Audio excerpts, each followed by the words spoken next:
Well, welcome to the DRS podcast. I'm Peter Brook, the man who thinks the rain car Chicane did nothing wrong, and I'm joined as ever by Ciaron Smith, the man who thinks there should have been 3 tyre manufacturers in the tyre war. Welcome. Hi there. Good to be with you again, Peter. Looking forward to this. Episode.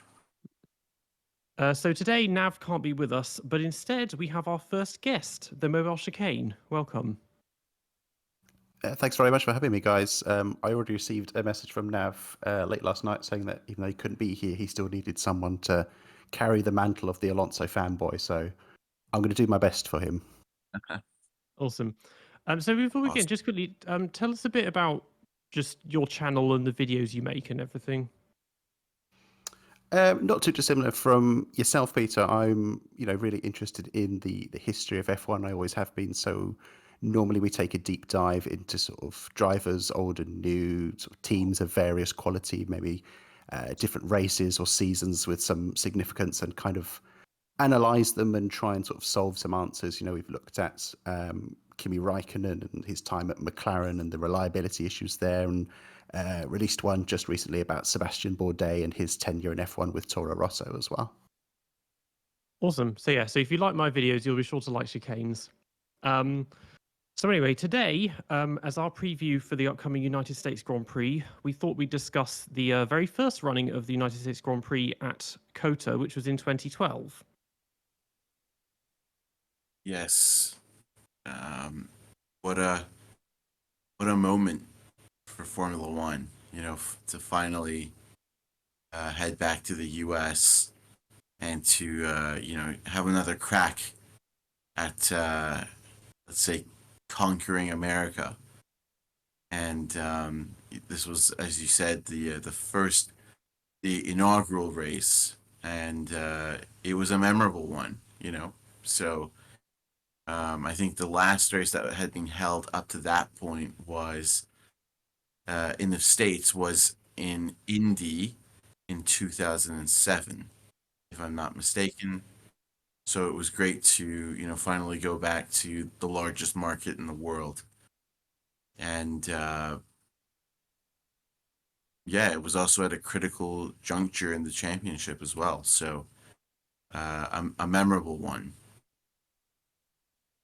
And I think, looking back on it as now, sort of to prepare for this, I read through some of the old season reviews and sort of preview books for the year. And you forget there's a real sense of excitement about the fact that it was going to COTA. I think even when it had been in Indianapolis, it had sort of never felt quite like home for F1. But here with COTA, you had something that had been purpose built for the idea that Formula One would be there. And obviously the way the track kind of incorporated all those various elements from some other iconic venues as well. You read there was a real sense that this was a place where, America really wanted F1 to come and to stay.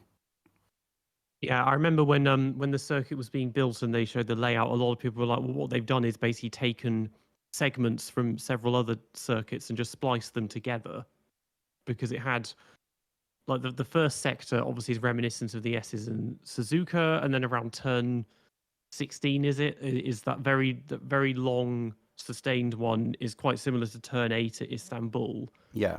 It definitely felt more purpose built, because obviously Indianapolis is the home of IndyCar and the Indy 500, and obviously that was on the Formula One calendar in the 50s, but wasn't Formula One. And they built the road course in the middle, but it was a bit of a rough job, and still it just didn't really work for Formula One. But this, it is interesting, because even though it's been 11 years now since it's been on the calendar, it still feels like a new circuit to me. Yeah, absolutely. It has that vibe. It's but I think the only thing. Go ahead, Peter. No, you go. That's fine. I was going to say that the only thing that I was a little bit shocked by was the size of the runoffs when the track was unveiled. I didn't actually realize they were going to make runoffs that were so big at this circuit, and that's something that Indianapolis didn't have, which I liked. But overall, I would echo the sentiments of both of you in that there was a lot of hype around this track, and the track did look like it was good for racing, so everybody was happy to go there for the first race, anyways. But I don't mean to sound negative, but I just find the size of the runoffs at that track excessive. We could get to that later. I think it's easy to forget as well. I think because we live in nowadays where we've got that kind of drive to survive era, and obviously F1 in America is really booming with, we still have COTA and now we have Miami and Vegas as well. But, I forgot there was a real sense that America was excited about F1 at this time, because not only did we have this, I forgot that we were also going to have the New Jersey race as well. That was being bandied around at the time as well. So I think it's easy to think nowadays, oh, this is now when America's interested. But actually, if you go back to this, 11 years ago, there was still that kind of growing sense of excitement for it. I'd completely forgotten about the New Jersey one, because when they showed the track layout, and I thought that's a death trap and how narrow it is, but then we've since had like Baku and Jeddah, so it probably would have fit right in if we'd gone there.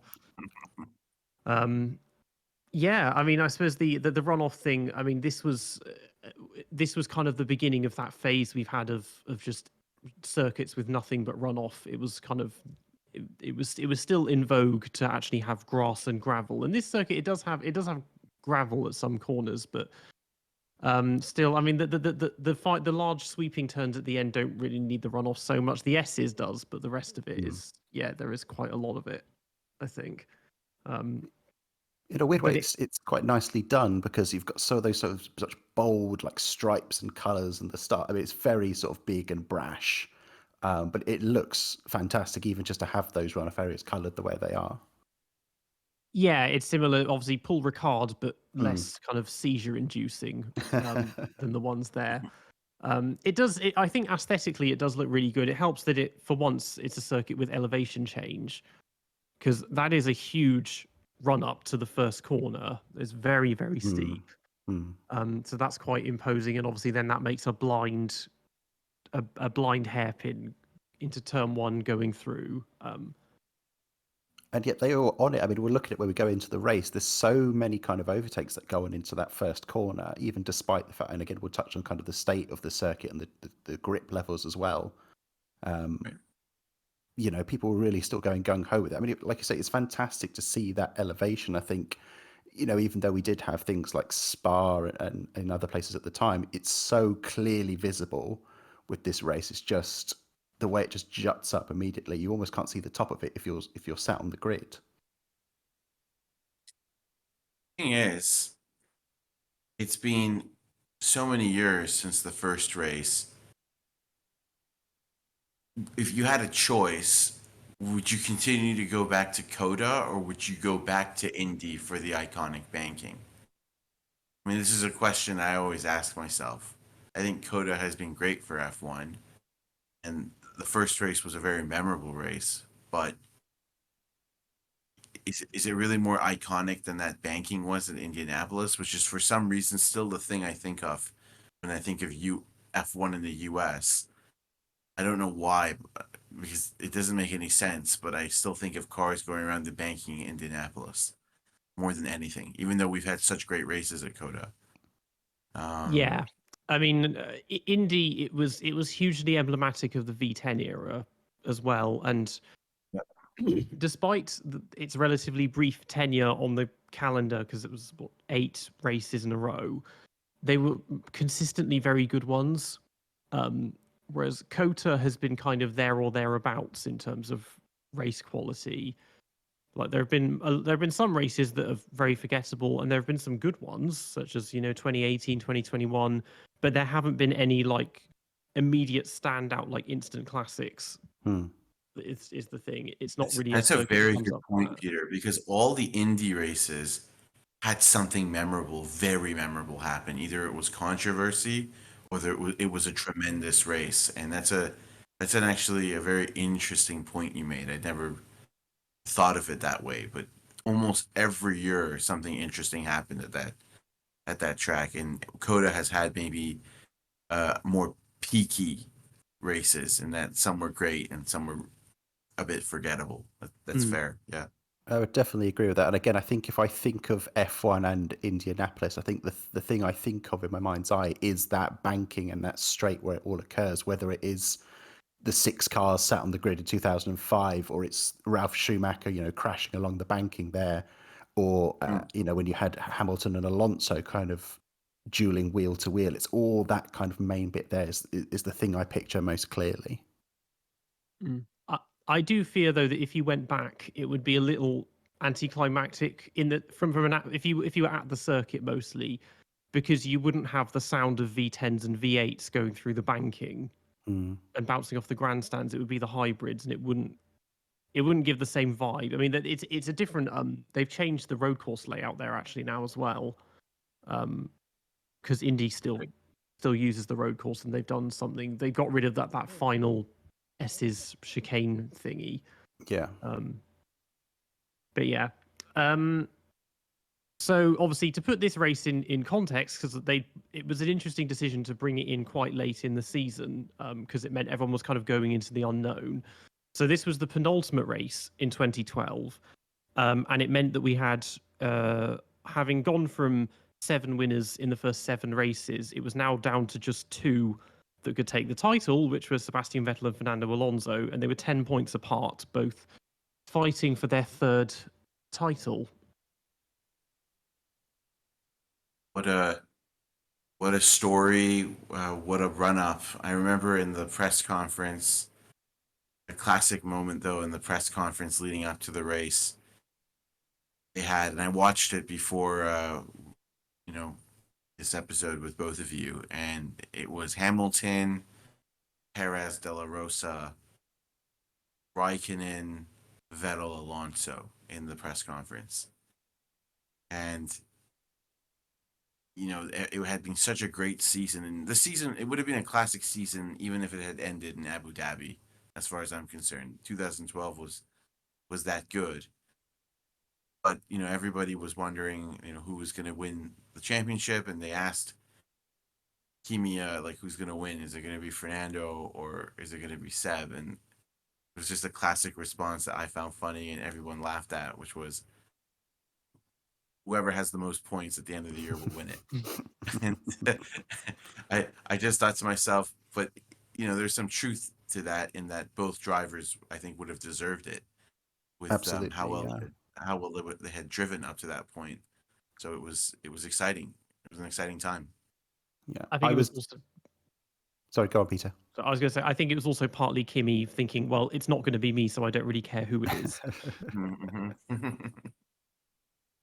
I think retrospectively, yeah, both deserved. I think at the time I was very much on Alonso's side for it. I think always keen to see the underdog, or if anything, not a repeat winner year on year. And obviously we'd just seen 2 years of Vettel winning it. I know he did it very last minute in 2010, but I think there was almost a sense in my mind that Alonso really deserved it, because that Ferrari was genuinely terrible. I think at times it was the 6th fastest car on the field, and the fact that he could drag it kicking and screaming all the way to the final race, even to COTA, was incredible.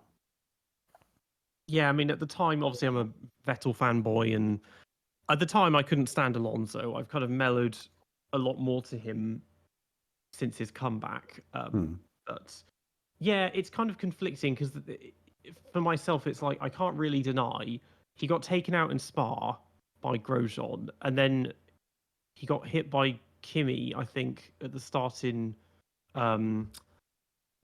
Japan. And so it's like, okay, that's, although the Japan one, I need to remember exactly if that was his fault or Kimi's, because there was that one was a bit more ambiguous.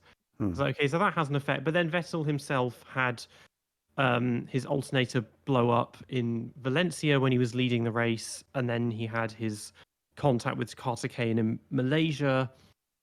So they both lost points here and there, but obviously the Red Bull was it was the better car for the whole season.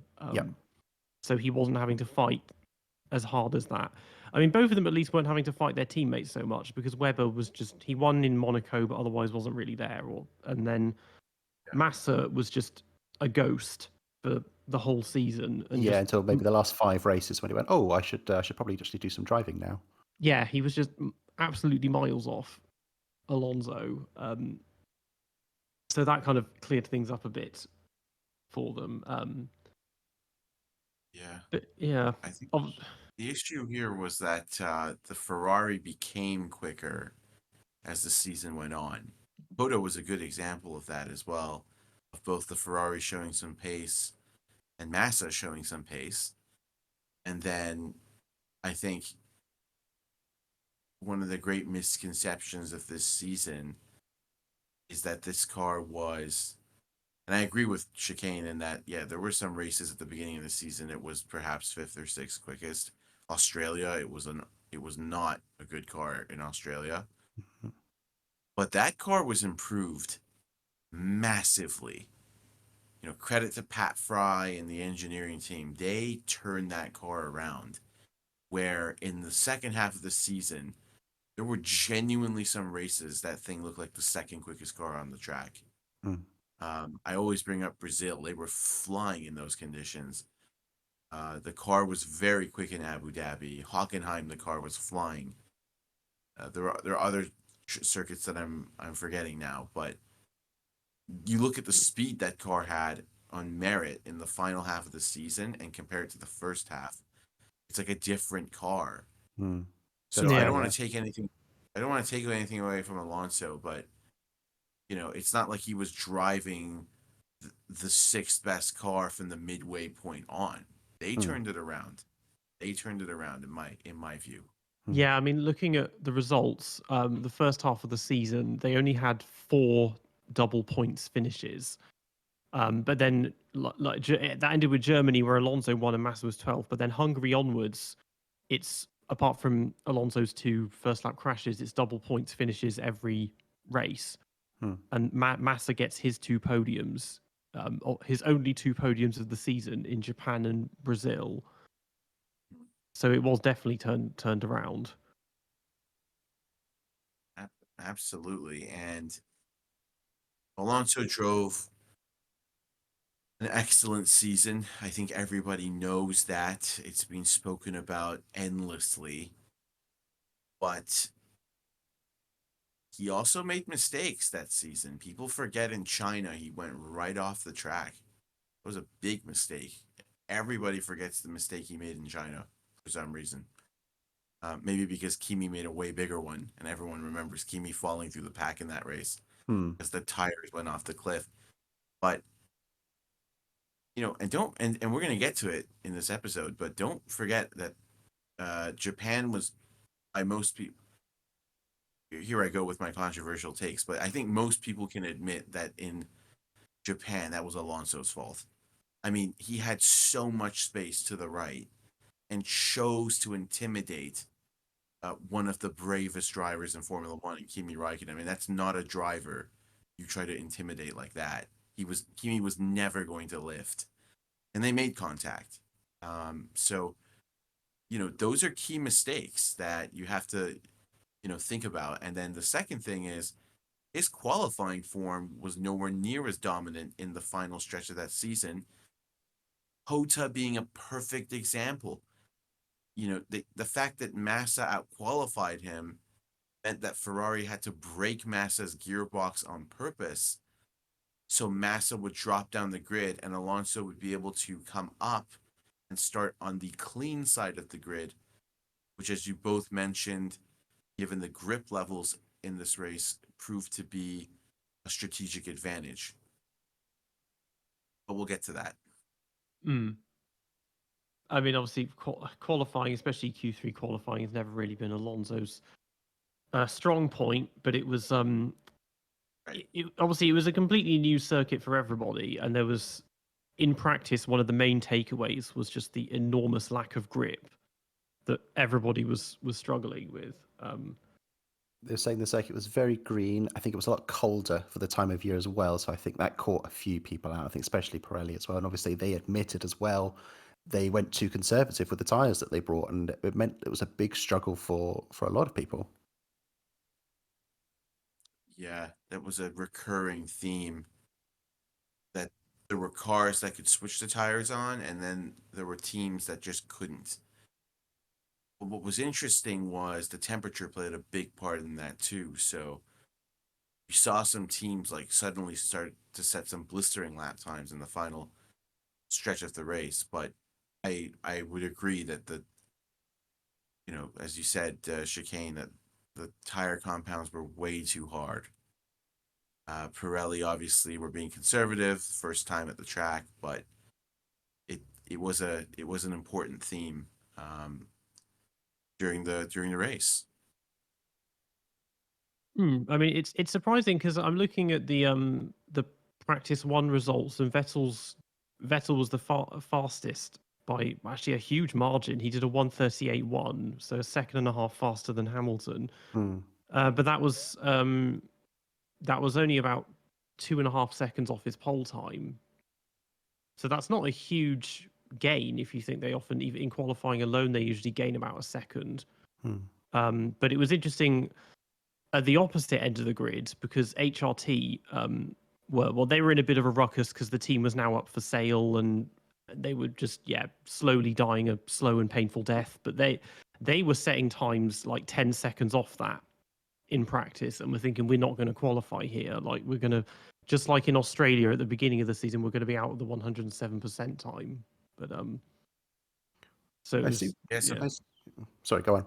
No, you carried. So I seem to remember it was related to. I'm sure I read somewhere that when they were practicing, they were on the hard compound, and that obviously, I think they were trying to obviously get those grip levels up, but it contributed to that lack of pace. And then I believe when it came to qualifying, they then had that softer compound on. Obviously, things were a lot better then as well. Yeah, it was the soft comp, but also the temperatures, because I think there were still concerns even in FP3 in the morning on Saturday. But once by qualifying itself, I think all teams felt the improvement because the temperatures had gone up and it was much more manageable. Yeah, I would agree with that. I just wanted to quickly point out that there was since you're resident HRT expert, Peter, that there was a new driver that made their debut that weekend, wasn't there? For HRT. I think it was practice. Fourth outing. I think I've got. It wasn't his debut. His debut was okay. It was in Monza. It was Ma Qinghua. He'd been their development driver since the beginning of the year, but his first practice session was in Monza. I think this was his second or possibly third. I've got fourth here. I'm just going to go double check quickly.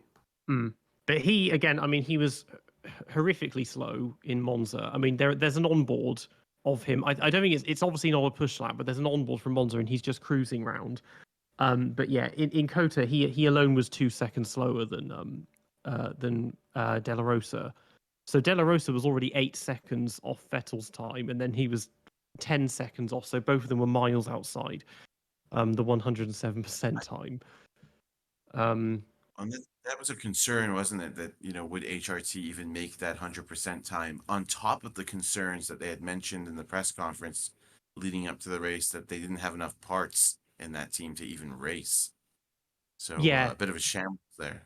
Yeah, these were the rumors about that they were basically using old spare parts because they'd run out of new ones, and because there had been a decline in reliability in the previous few races as well, because we had Chicane in Japan had vibrations and had to retire, and then in Abu Dhabi, obviously very famously, his hydraulics went up, and then he got rear-ended by Rosberg immediately afterwards because he lost power steering.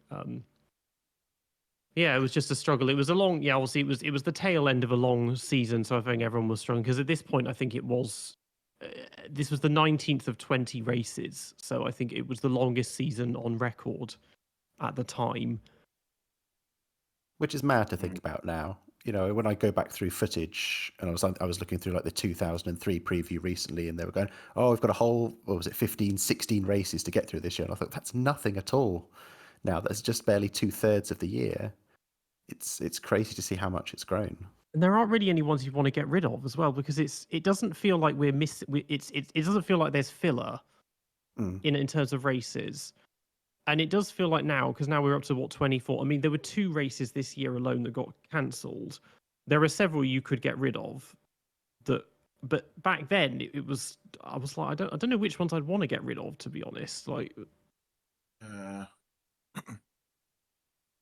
Right. because even I would get rid of a ton of them, frankly, but everyone has a different preference. I prefer old school tracks and tracks that have an element of danger, tracks that are not that technical. I'm not a fan of these Tilka circuits that just reward that do not that do not reward commitment in the corner. They give you no payback, and they're just endlessly understeering long corners. I'm not a fan of those kind of circuits. So we have too many of those, and frankly speaking, it's not that the tracks maybe are so bad, but I think there are better ones that are not on the calendar. I mean, why on earth are we not going to Mugello? I just don't. I don't understand. Why are we not going to Portimao? yeah, I mean, there are so Mugello, many- even ignoring the layout, it's surrounded by trees and hills and grass and gravel. Like, it looks like a circuit. It's not just surrounded by a sea of concrete as if it's in a stadium. It's like, Right. even just on aesthetics alone, it should be on the calendar. But this one, yeah, obviously it's surrounded by runoff, and it's full of the tech. Maybe this is one of its issues, that there's only really 2 overtaking points, which is turn 1 and turn 16. Like, the rest of it's too technical. You can give it a go, but it's not, with the cars struggling to follow one another, it doesn't really work so well. I agree. I agree with that, and I think ultimately F1 has gone down this path because they believe that these circuits will give better racing. They believe that these circuits are exciting for the fans, but I believe they forgot one element, which was the element of purity when it comes to punishing drivers when they make a mistake. And some of these runoffs, I don't want to go back to the same, I don't want to sound like a broken record, but I mean, some of those runoffs are just unacceptably long. It's just like, like it's like a literal parking lot out there in some parts of the track. And that's always a turnoff for me, whether it's at Mexico City, whether it's at COTA, whether it's at Sochi, whether it's at even Qatar. We spoke about this in our last episode. I mean, these long runoffs need to be done away with. They're just, in my opinion, they're not fitting for the pinnacle of motorsport. But anyways, that's just me. I think just touching back on your point where you're talking about, why we don't have things like, your Mugellos or your Portimaos, these great racing circuits. It's the same kind of perspective as, you assume that just because there's 20 drivers on the grid, they're the best 20 drivers in the world. It's not that at all. And it's the same kind of thing with the calendar in a way, just because there's 24 tracks, they're not the best 24 tracks we could go to. There's so many other concerns that you don't see as well, which is a shame, but that's unfortunately sort of kind of the reality we live in. Yes, I think you're absolutely right there. Formula One is part sport, part business, and the business part is oftentimes the most important part. And many things go into, as you alluded to, determining which circuits get to be on the calendar, from commercial rights to long-term potential. Obviously, the revenue and the financial aspect of a circuit is very important. If they feel like one circuit will bring more money into Liberty and the sport in general, Liberty Media and the sport, they'll go to that circuit most likely. I don't think Liberty Media thinks, yes, we'll get a lot of money going to, this new track. But Mugello is a purist circuit, so maybe we should put that on there instead. No, I think they're just looking at it from a monetary standpoint. I really believe that. I think the fact that there were even rumors that they might scrap Monaco is proof that these tracks are selected, in my opinion, based on their monetary and financial worth rather than the artistic approach and the purist approach of what is objectively the best track, what is objectively the most incredible track to watch and to race on. And I think you're right on that, Chicane. In a way, you kind of almost have to go back to 2020 and to see what you'd consider like a purist racing calendar. Obviously, we all know the reasons why things got moved around, but to see a Formula One calendar where obviously it was very Eurocentric, but we got your Mugellos, your Portimaos, your Nürburgrings, going back to Imola then as well. I think we went to Turkey.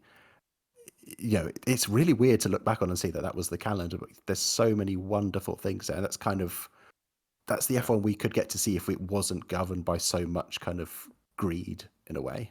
I mean, there was no concern over ticket sales because, of course, there were no spectators at any of those races, and that's why we got ones. I mean, from a commercial perspective, I mean, one thing with Mugello, its location does not help it. It's not very accessible because it's in the middle of the Apennine Mountains and kind of nestled away, whereas commercially, COTA is fantastic because it's located just outside Austin. It's really easy to get to.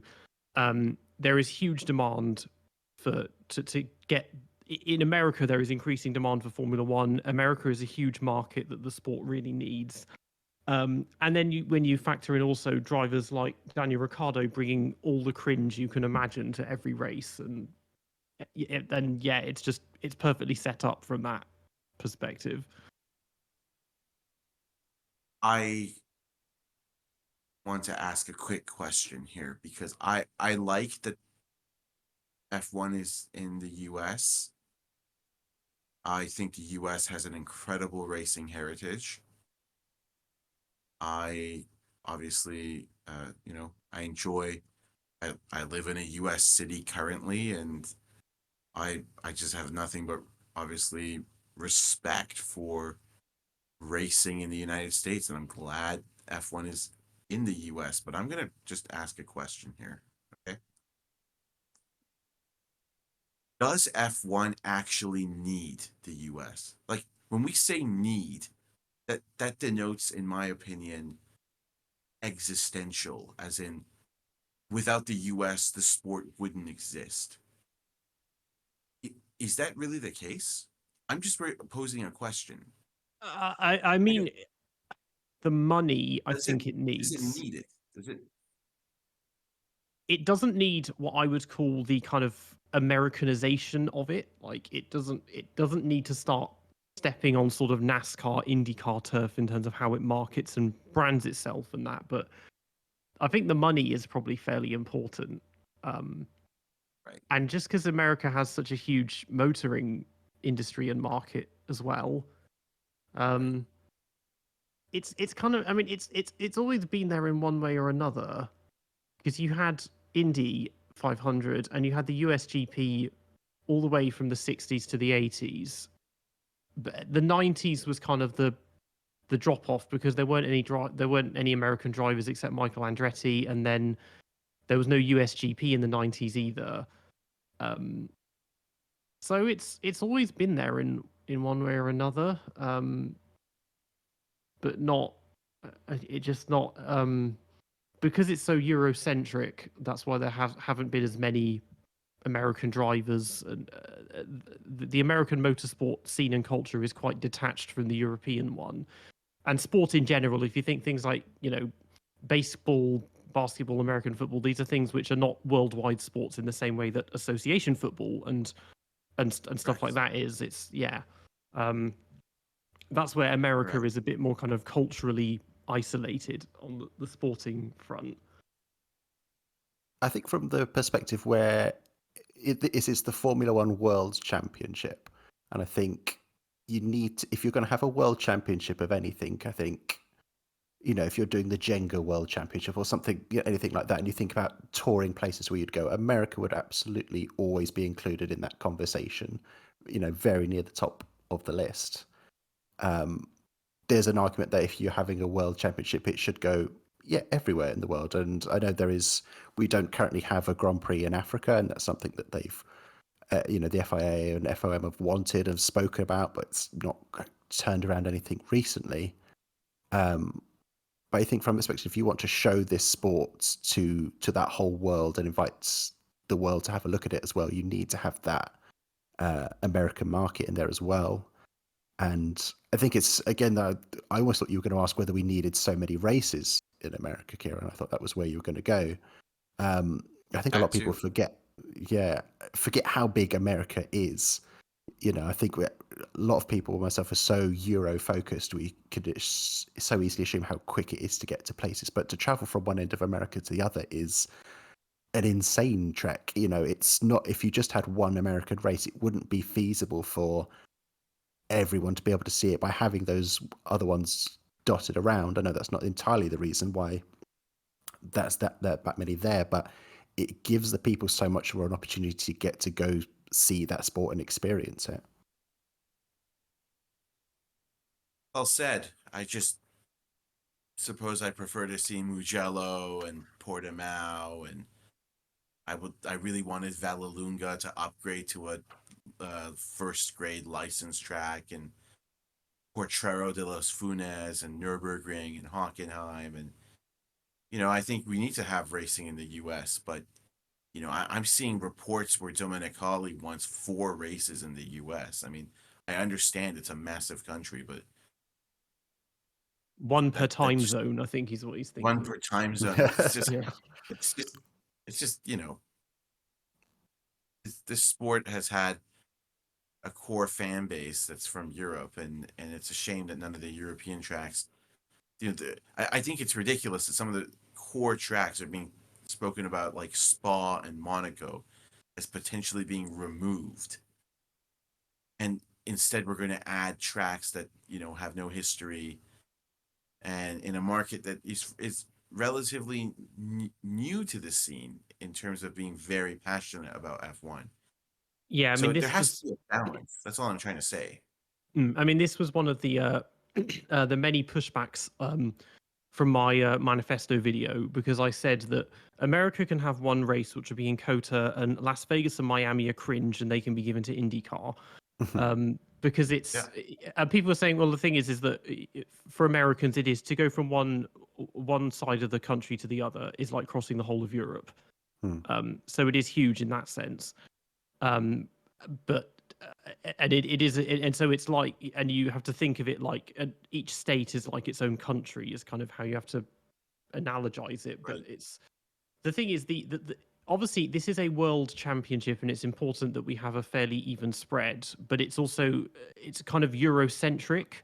So because that's where the main fan base is, in Europe. All the teams are based in Europe. I mean, obviously they technically have a base in America, but they use the one in Britain more often. Historically, that's where I mean, the first few seasons, every race was in Europe as well, but that's just a lot. There are lots of reasons for that. It's always going to be biased towards the European market. And obviously we need America, but we can't, especially there are limited spaces on the calendar, and we can't start giving one country like 3 or 4 races at the behest of other ones losing any of theirs. Because I mean, another thing is, if you want to throw the geography thing, Australia is basically the same size as Europe, but there's never a thing, oh, we need more than one for people who say are going from Perth, have to fly all the way to Melbourne, because that's like flying from LA to Miami. It's right. And I think F1 does have. Oh, sorry, go on, Karen. Go ahead, Chicane. Go ahead. I was going to say, I think F1 does have its eye on a heritage and understanding that history. I mean, not entirely related to circuits. There's a very famous quote from when Bernie Ecclestone took over the Brabham team, and I think one of the journalists said to him, what you could call it, Ecclestone F1. He said, no, if I took over Marks and Spencer's, I wouldn't rename it to Ecclestone's. You want to keep that heritage and that history. So I think there are people within F1 who do have that same kind of mindset of understanding that regardless of how often we talk about Spa and Monaco maybe dropping off, I think there's enough people fighting their corner because they understand it's almost the opposite. What we're talking about, F1 is a business, but it's also a sport. And there's people that understand that and want to keep that. I would really like to. I totally agree with what you just said, by the way, Chicane. But I would really like to better understand, and I suppose I'm calling for a deeper study to be done on the nature of the new fan base that has come into Formula One, and exactly where is this fan base concentrated in. It's probably the US. But what kind of fans are these? Because I saw a report this year that social media interactions are down massively in F1. I can't remember the exact number. I think it was something like 30% or more, I think and that 40%.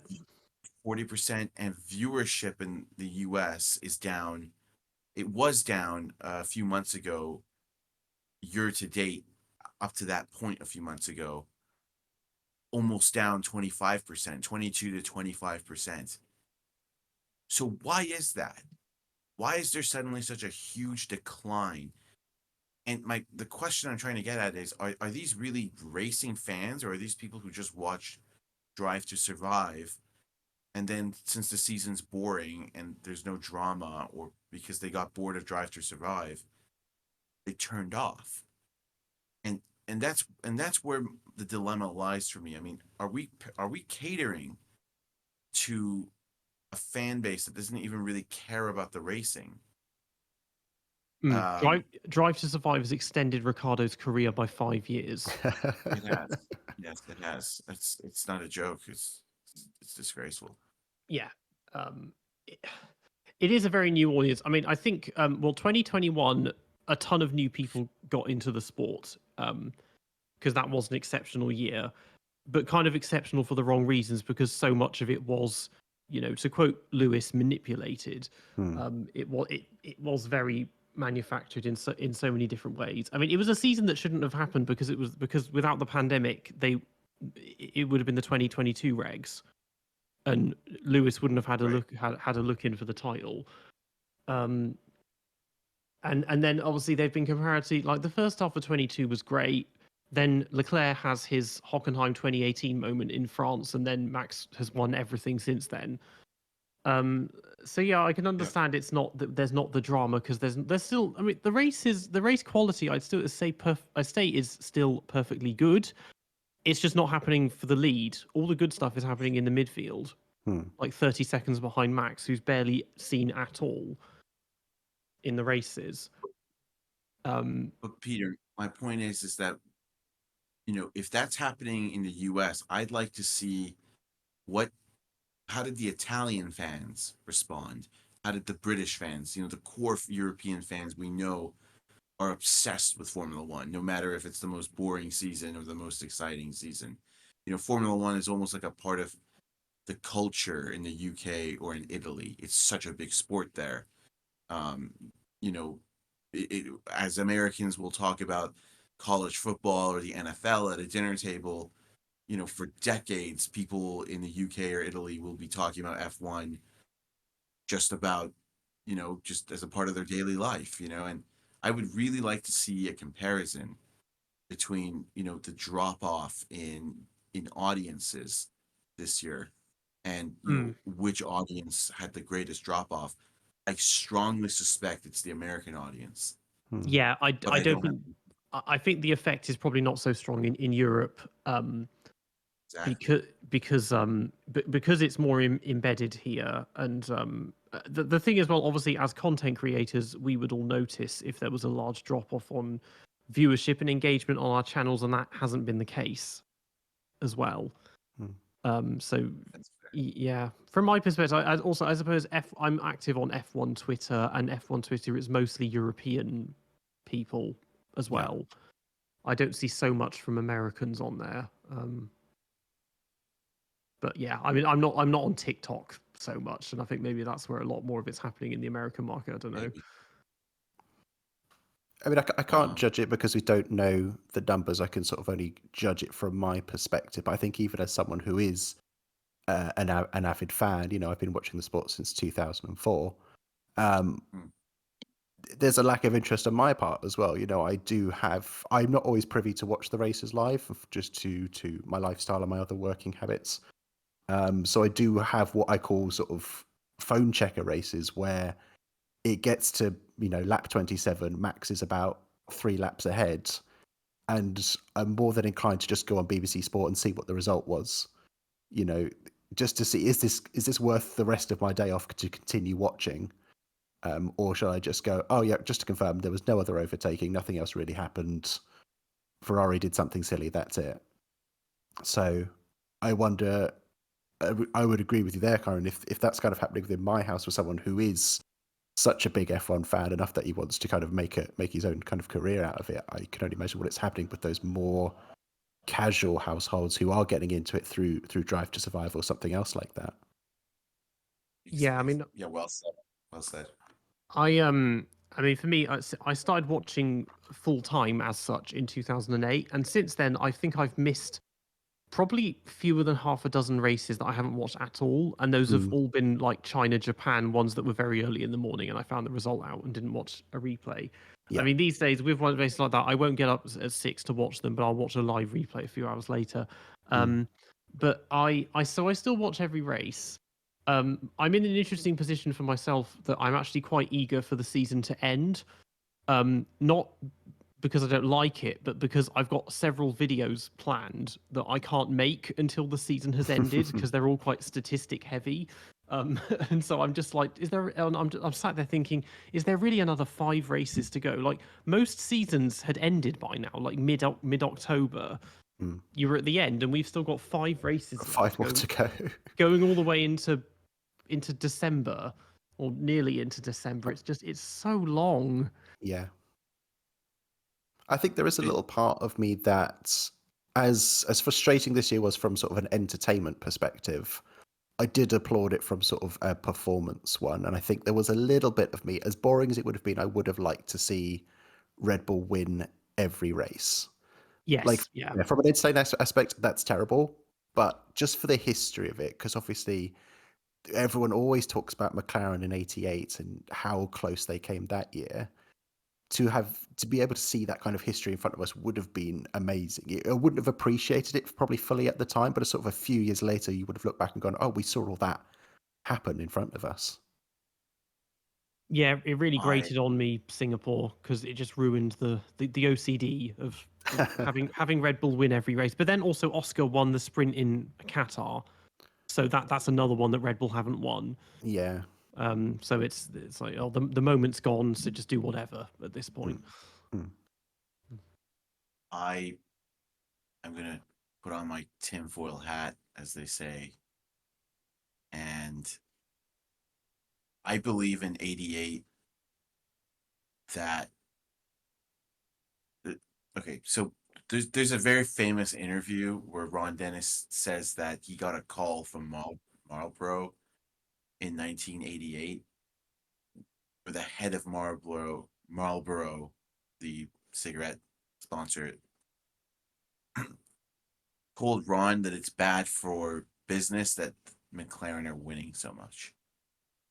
I'm not sure if you guys have seen this interview. It's a famous one, and Ron said, "You're joking," and he's like, "No, it's not. If you win every race, it'll be horrible for business." I am extremely convinced that Formula One, again, this is my view. I don't want anyone on this podcast to feel like I'm speaking for them. This is my view. This is just Kyron Smith's view. I believe Formula One would never allow, through rigging or through some other means, a team to win every single race. I just think the business angle of that would be really negative. Think about it. If you're a neutral and you see a race where, you see a sport where one team wins every single race, would you really watch that? Would you really be tempted to watch that sport? And then on the marketing side, I think it's been proven that this kind of, domination has diminishing returns in some way. And I think that's what Marlboro were trying to get through to Ron in '88, that this is hurting business that you're winning so much. So I mean, I do believe McLaren. This is complete conspiracy now, but I think 88 Monza happened for a reason, and it wasn't that Senna made a mistake and Cross car just magically broke down or whatever happened. So I do believe F1 would never allow a team to win every race. That's my view. Be curious to see what you guys think. I wouldn't go as far as putting a tinfoil hat on my head, but I might join in putting like a little tiny scrap of tinfoil on there. I think there's elements there. I think obviously there is a history of F1 with, shenanigans and rigging. We can talk about Singapore and we can talk about Abu Dhabi.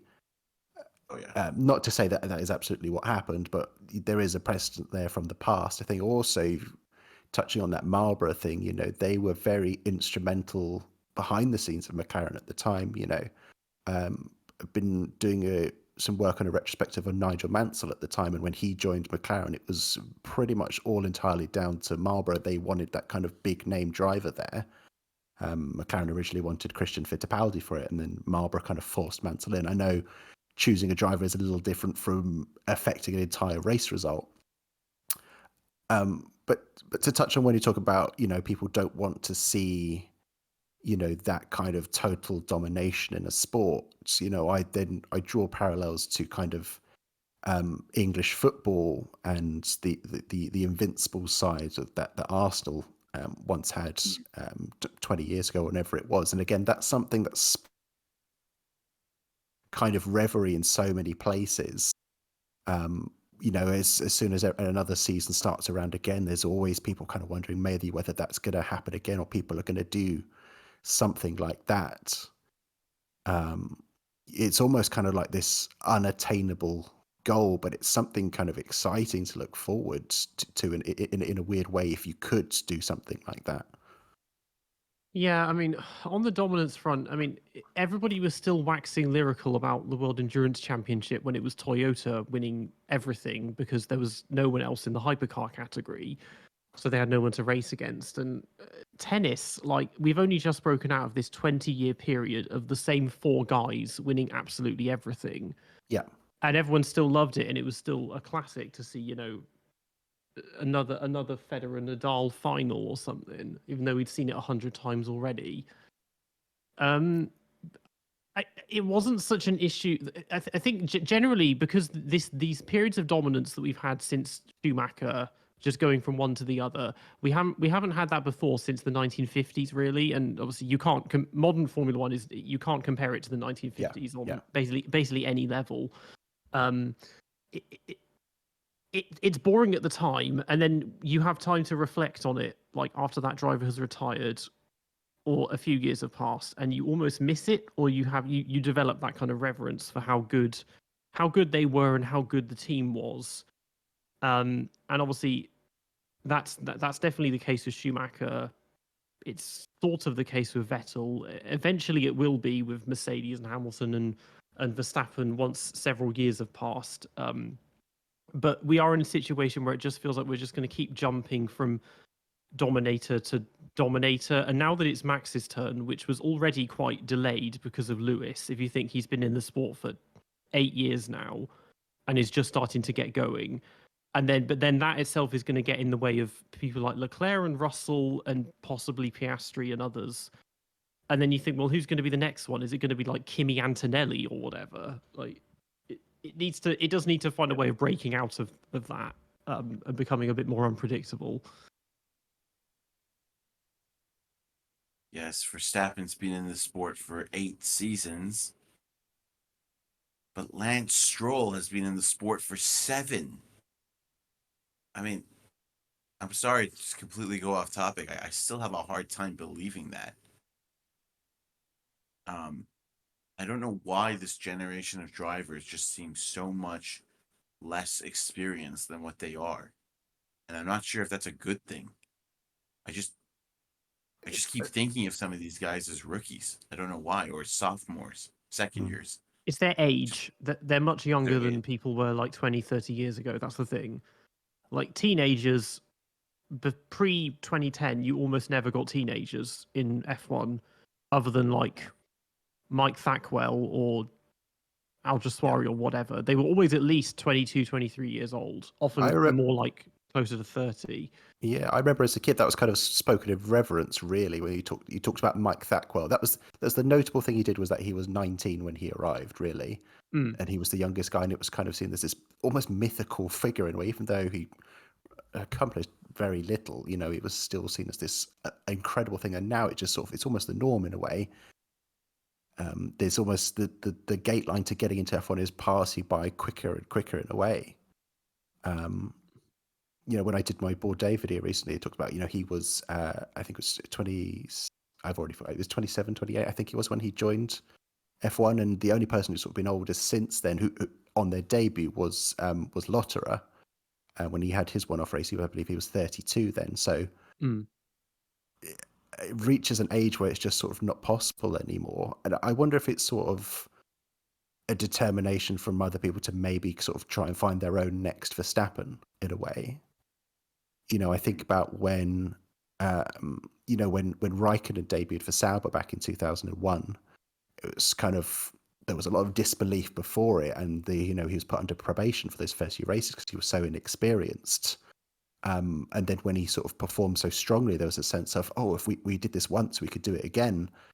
And obviously then Sauber bring in Massa the next year to differing kind of results compared to what Räikkönen was doing. But you wonder if it's a similar situation now, where people are like, let's get them in as kind of young as possible and see if they immediately kind of give off that wow factor. And in a way, sometimes it works, but in other cases, you look at someone like Logan Sargent, it can always be a little too much, a little too soon, but people aren't prepared to be patient about that. I know there's other reasons why Sargent got his drive in the end, but yeah. I mean, I had to research this for the Red Bull video, but I was looking at it, I was thinking it was actually insane with Max, because he was 16. He was still only in European F3. He gets signed on to the junior program in the summer, and then a week later, they sign him on to race for them at Toro Rosso, and he hasn't even driven an F1 car yet. Mm.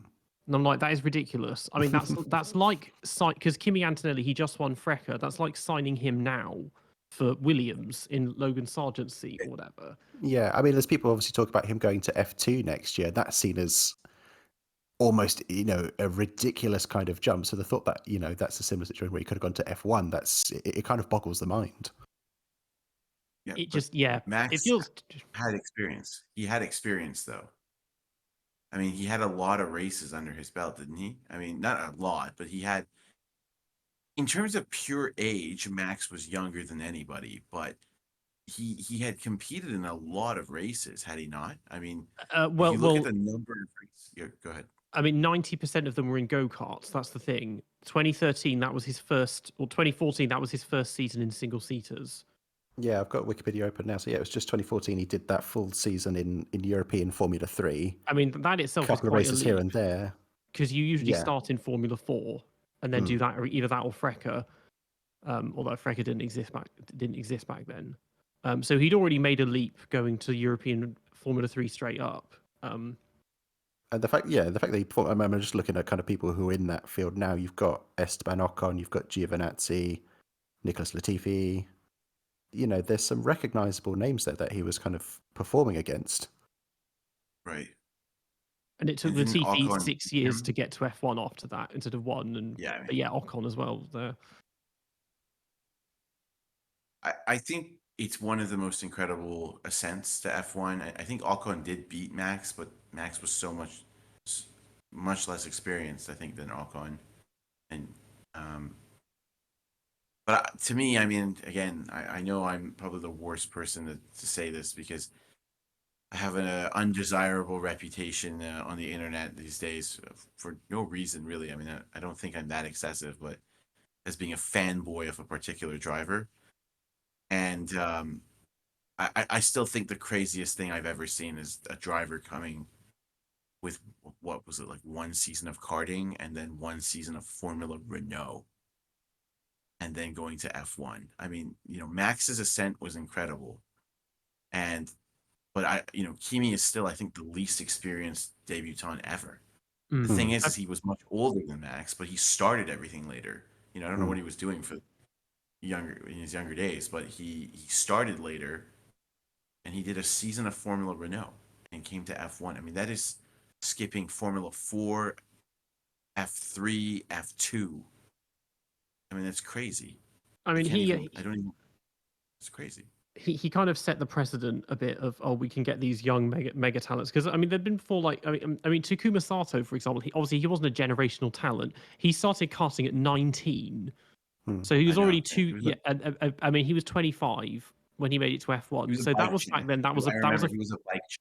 Yeah, that was a fairly typical age to make your debut at the time. And so he had rushed things a bit, doing it all in 6 years. But before Kimi, like, you had like Esteban Tuero. He was 19 when he debuted, and that was a flop. And then we said Mike Thackwell, that just fizzled out when he gave up. He retired very young, and I think Giancarlo Baghetti, he won on his debut. He was pretty young, early 20s or something. I think, but like, yeah, if you obviously a lot of non-championship races, I believe he won like his first 3 technically, if you include those ones as well. yeah, the non-championship races too. But this was back when you had drivers that would, that were like 20 years older than him. It was a huge. I mean, a lot the drivers on average are much older in the 50s, and as time they've gradually got younger. I think it's also because the general standard. I don't want to say, every driver now is better than they were 20, 30 years ago, but they're going to keep getting younger, and the standards you have to attain keep going up as well. That's just kind of how things, and that's how you get the statistics going up as well. It's they're not necessarily better, but it's just that I don't know how to word it. They're not going to go for a phase of, let's get people that are just worse for a bit and then bring the standard up again. But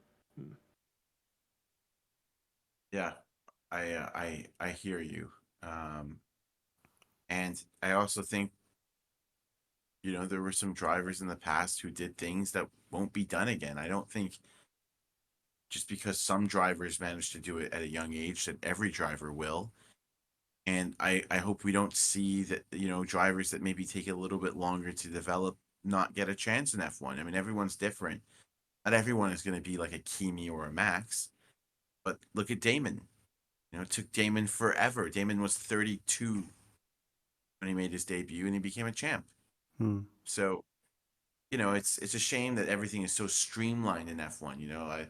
Some days I wish, we could get like an outsider who's 33 years old who just shows up one day and, surprises the grid. Everything now is just very streamlined, and you're right, they are just getting younger and younger. But, that De Vries didn't help this, because De Vries was 28 and was a bit awful.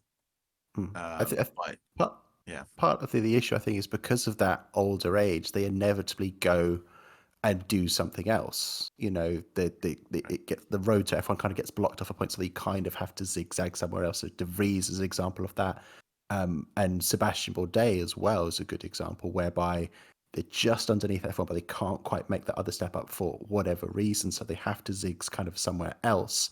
The problem is you kind of then almost get attuned to those kind of different series, and it makes it hard to sort of come back in as well. Yeah. Yeah, I think it's a very good point.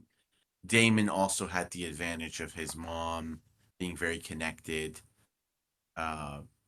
given her, relationship with Graham at the, back in the day.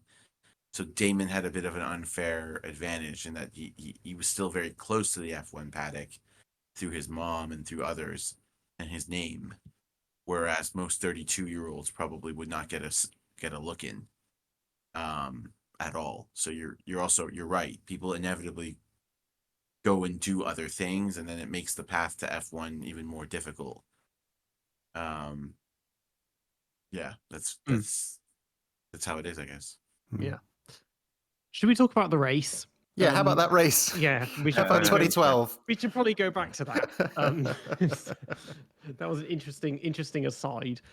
So yeah, I mean, I guess let's touch on qualifying a little bit. We talked a bit about grip and everything. I think the main thing, and we mentioned this before, was Ferrari deliberately breaking the seal on Massa's gearbox just to give a place to Alonso.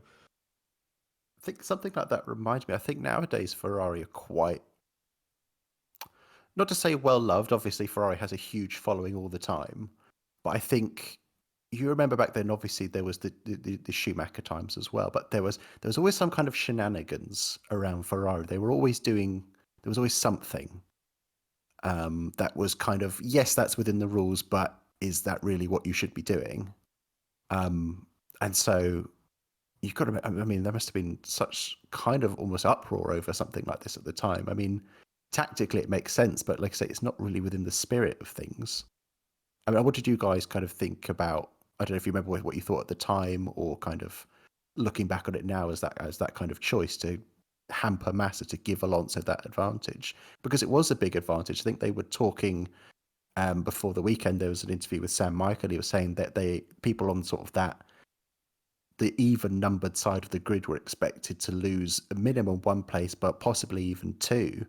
You know, I think they were fearful of when Hamilton was starting second, he would lose out to Webber, but also perhaps Schumacher would get past as well.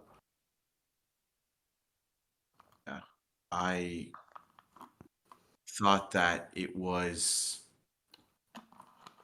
I'm not a fan of it.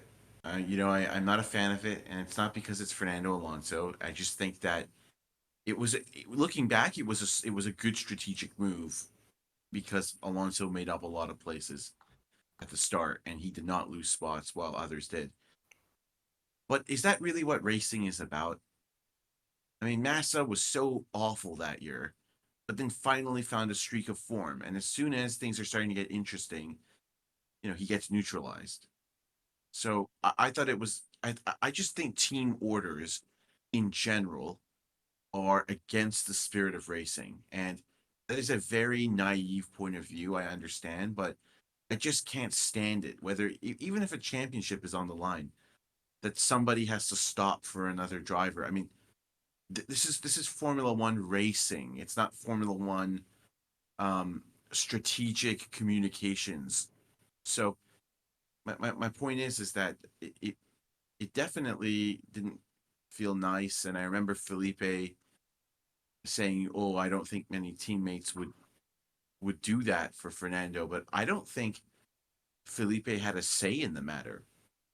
I think Ferrari just did it because they wanted to win the championship. It was just too obvious. Is the thing, like, Yeah. if you're gonna do stuff like that, at least try and be sneaky. And then when Ferrari do this stuff, and then you point it out, and they'll just go, "Oh, we'll just quit F1 then." Like that's always their card. And then everyone shuts up because we can't lose Ferrari.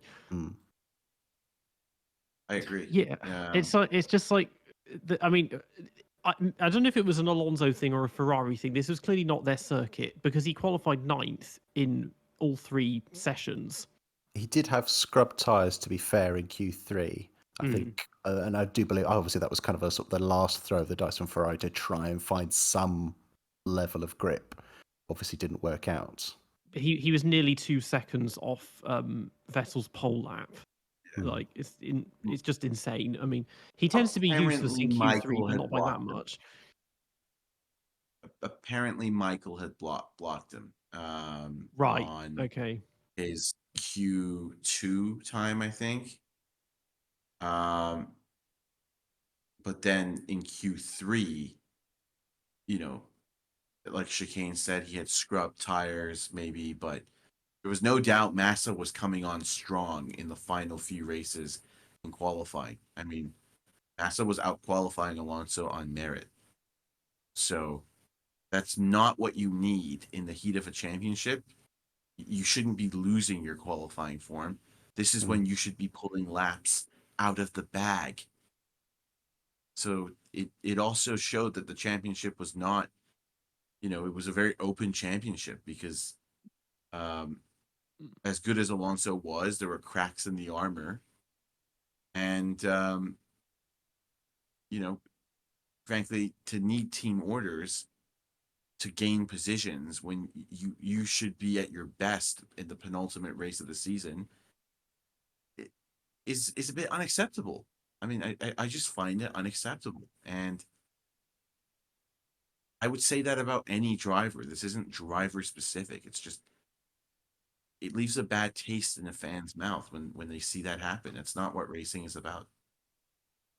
Yeah, I mean, one thing I'm just looking at the results, a slightly different thing was I was amazed actually by Schumacher because Mercedes were useless in the final like 6 or 7 races in 2012, and he's put the car in 6th, whereas Rosberg is 17th. Like that's a huge gap. Michael Schumacher's 2012 was not a bad season. He had so much speed that year that I even wonder, should he have stayed for another year, because he matched Nico in qualifying that season. Like it was even in qualifying. Yeah, I mean, I'm working on a video around that right now and sort of looking in the deep dive of it. I think it's very easy to miss because he finished quite low in the table. It's very easy to miss actually quite how strong Schumacher was at times that year. I mean, obviously there's the pole, not pole at Monaco. But also I think a lot of people forget that he was on course to make it a 1-2 for Mercedes in China as well. The Mercedes comfortably were running first and second at the race, and it was only a failure that kind of dropped him out. But still, like you say, it was definitely in this case, a real lap out of nowhere, because I think I made in my notes here. Yeah, Mercedes hadn't scored points since Singapore. There was a genuine concern that Sauber, who had a good year, Perez and Kobayashi getting a bunch of podiums between them. But the fact that, it's a smaller team like Sauber could have beaten Mercedes. It's also interesting to then kind of look at that parallels of, obviously this was, Hamilton had already said he was going there for next year, and kind of, obviously we can easily look back at it and go, it was, a fantastic decision given the success he's had since then. But the total disparity between McLaren and Mercedes at the time, if you look at the constructors, McLaren have got nearly triple the points of Mercedes at this point. Obviously then, Mercedes don't even score any points this race either. They kind of slump backwards. I always kind of try to think of a parallel. Is it kind of maybe something like, I don't know, like Charles Leclerc going to Alpine or something like that, I suppose one vague analogy, although he didn't have a huge amount of choice, was Damon Hill going to Arrows. Because he was kicked out of Williams, but I think he chose Arrows because the other teams weren't going to pay him enough. Yeah. So that's one of the closest analogies I can think of. But Mercedes, you can see why they were concerned about Sauber, because obviously after Singapore, then Kobayashi got his podium in Japan, and then Sauber themselves kind of collapsed, and it was Force India who actually got points in every race from Belgium onwards, but they were already too far behind to make a difference. Yeah, it was just a year of inconsistency because Lotus kind of took the place of Mercedes as the 4th fastest team. Yeah, it was just very up and down for a lot of people, which is what made the year so good, to be honest, was how unpredictable it was. Yeah, that first part where you it made me think of MotoGP in a way. I think something I love about the sport is, whilst there is a Ducati domination right now, there is a big unpredictability in the sense of not necessarily knowing what the running order is going to be each weekend and who's going to be where. And we just got a little bit of a glimpse of that while everyone was just kind of figuring stuff out. Again, that's one of those things you kind of look back on and we almost don't believe that we lived through such an unpredictable time, especially when we're kind of looking through a year like we've got now. Yeah, definitely. And in this weekend in particular, it was confusing because you knew McLaren and Red Bull had the edge, but if you compare the qualifying times and then the race pace of the cars behind, it's just very confusing if you had to make a ranking of the actual speed of the cars that weekend, because it looked like Lotus outqualified Ferrari, but then Ferrari was so quick in the race compared to Mm. everybody else other than Red Bull and McLaren. So it was just a bit of an odd, and then Michael was up there and he just dropped back, he sunk like a stone. Mm. Um, Jensen obviously had his issue, so he was always going to come through. And then Sauber were a bit all over the show as well. So it's very unclear. I think I do have a pecking order for the race. I truly believe Ferrari underperformed in qualifying. I think both Romain and Kimi just did better qualifying laps than Felipe and Fernando this weekend. And so, given the Lotus had a lot of tire warm-up issues this weekend, then they just kind of dropped back in the race. But I think that's also why we had some action. We had some cars that were out of place after qualifying. Jensen, Felipe, Fernando. These guys were deep in the pack, and they had much quicker cars than their grid positions warranted. And I think that also gave us some action. I found, the first stint I found very interesting because we had Vettel, Hamilton, and Webber disappearing at the front, but then we had this almost uninterrupted train from 4th to like 18th of everyone else, and I was like, they're not even in pairs. It was a different team. Every car was a different one. It was completely mixed up, and then you had the back 6 behind that. And I was just thinking that, and it was just because it was really close as well. And I was thinking this is almost exactly the same as today, actually, with a really close and mixed up midfield and the front runners disappearing, or front runner disappearing at the front. Yeah, exactly. And even though that was the case, though, you did feel like you were in for something because, like you said, there were 2 front runners, really 3, before Mark dropped out with an alternator failure yet again from Renault.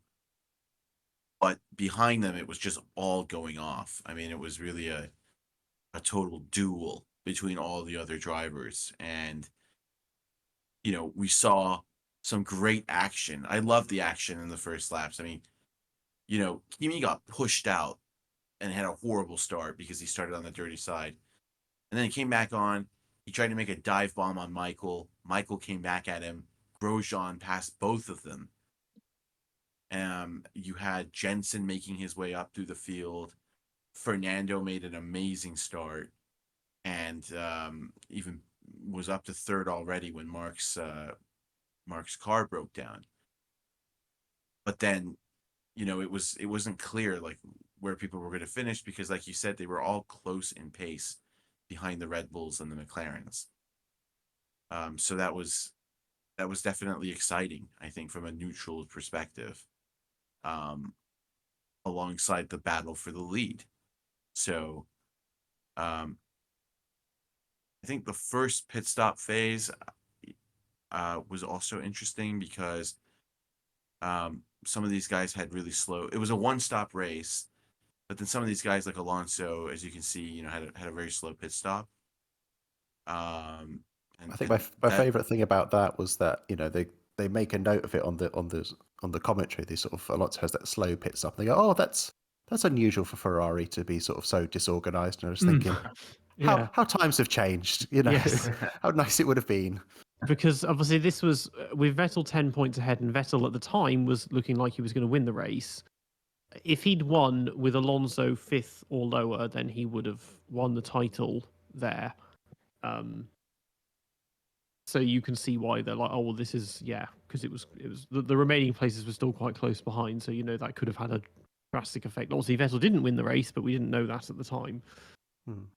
I think there are a few things that kind of there's just tiny instances in the race which kind of tweak the result and maybe change what could have happened. I think this is a very good race. I don't think it's a great race, and I think part of that is because some of these things that happen, things like the Webber alternator failure and Räikkönen's slow stop as well, which caused him to only just come out behind Alonso.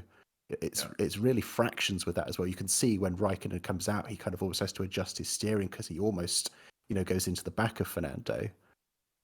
It is a great duel that Sebastian and Lewis have at the front, but I think it's almost slightly tainted away by the fact that Vettel has the championship kind of on the line. He's got this alternator failure from his teammate kind of is a factor within that as well. The fact that Alonso is kind of where he needs to be, he's not behind Webber and Räikkönen, he's third of the pack. I think they do say on the commentary later on, if Hamilton does have a go at Vettel should just let him pass. I don't think Vettel necessarily thinks that way. There's potentially a little bit of British bias there from Crofty and Brundle then, but this does have to be kind of playing on his mind a little bit, and you wonder if even just a fraction he is considering that, and that does make the difference between how long that scrap could have got on for. This is where actually the race is very similar to 2021, because it was Max and Hamilton that time, but they were stuck like glue for the entire race on basically equal pace. Obviously, in that one, Hamilton didn't get past, or there was a back marker who ended up helping. Schumacher was involved right near the end, I think. I think he ended up giving Max DRS or something, but it was similar in that sense, because Vettel and Hamilton, like Hamilton wasn't obviously faster. It's just that there was so little in it, and that he would have the advantage of DRS once he got close. It's a real nip and tuck thing, and it's really fascinating. Again, sort of drawing parallels to now, it's a shame we don't get to see all of it going on because of race direction. But it's literal sort of tense. They're kind of nagging out of each other every other lap. Hamilton is desperately trying to kind of get underneath that second to get that DRS. And Vettel kind of knows that, and he's just trying to nip ahead and just hold him just a kind of at arm's length in a way. Yeah, I think they both had a lot playing on their mind. Lewis had just retired from the lead in the previous race. He always has good bounce back races, and I'm sure he just really wanted to win a race, because I know Lewis was devastated not to win in Abu Dhabi. And so he would have probably won that race had his car not broken down, as amazing as Kimi was. But then, he really came out of the gates charging in Austin. Seb, like you said, had more to think about. It's a very good point. But what amazes me is that those two nearly collided when that pass happened. That was a very, very risky way of passing, in my opinion, because Vettel moved twice on the straight, in my opinion, and then Hamilton came so close to swiping his front wing off. I mean, if it was 1 millimeter closer, that would have been an absolute collision. That would have been a big collision. And I just wonder why they had to be that aggressive. Lewis caught him very early because he was so much closer. And one of the main speculations on why he was so much closer was because of Carter K. And this mostly came from Sky Sports, but basically because he was being lapped for a second time, and Vettel caught him in the first sector. And you can't pass. And I think they may have been told by race control, don't pass people in the first, like for blue flags, don't pass people in the first sector. And so you can see it. He does eventually get out of the way at the end of the S's, but it's so much closer than he was before. And Vettel himself was complaining over the radio about that as well. But I do think Narain is a kind of a blameless party in that, because it is there is nowhere for him to go. And it's not the first time that this happens in the race either. There's a few laps earlier where the same kind of thing happens with Glock. The only difference is that Hamilton is also able to get past Glock at kind of the same time as well. But it is something that is almost kind of like foreshadowing in a way. It's mentioned throughout the race of how difficult it is to get past those back markers within those S's.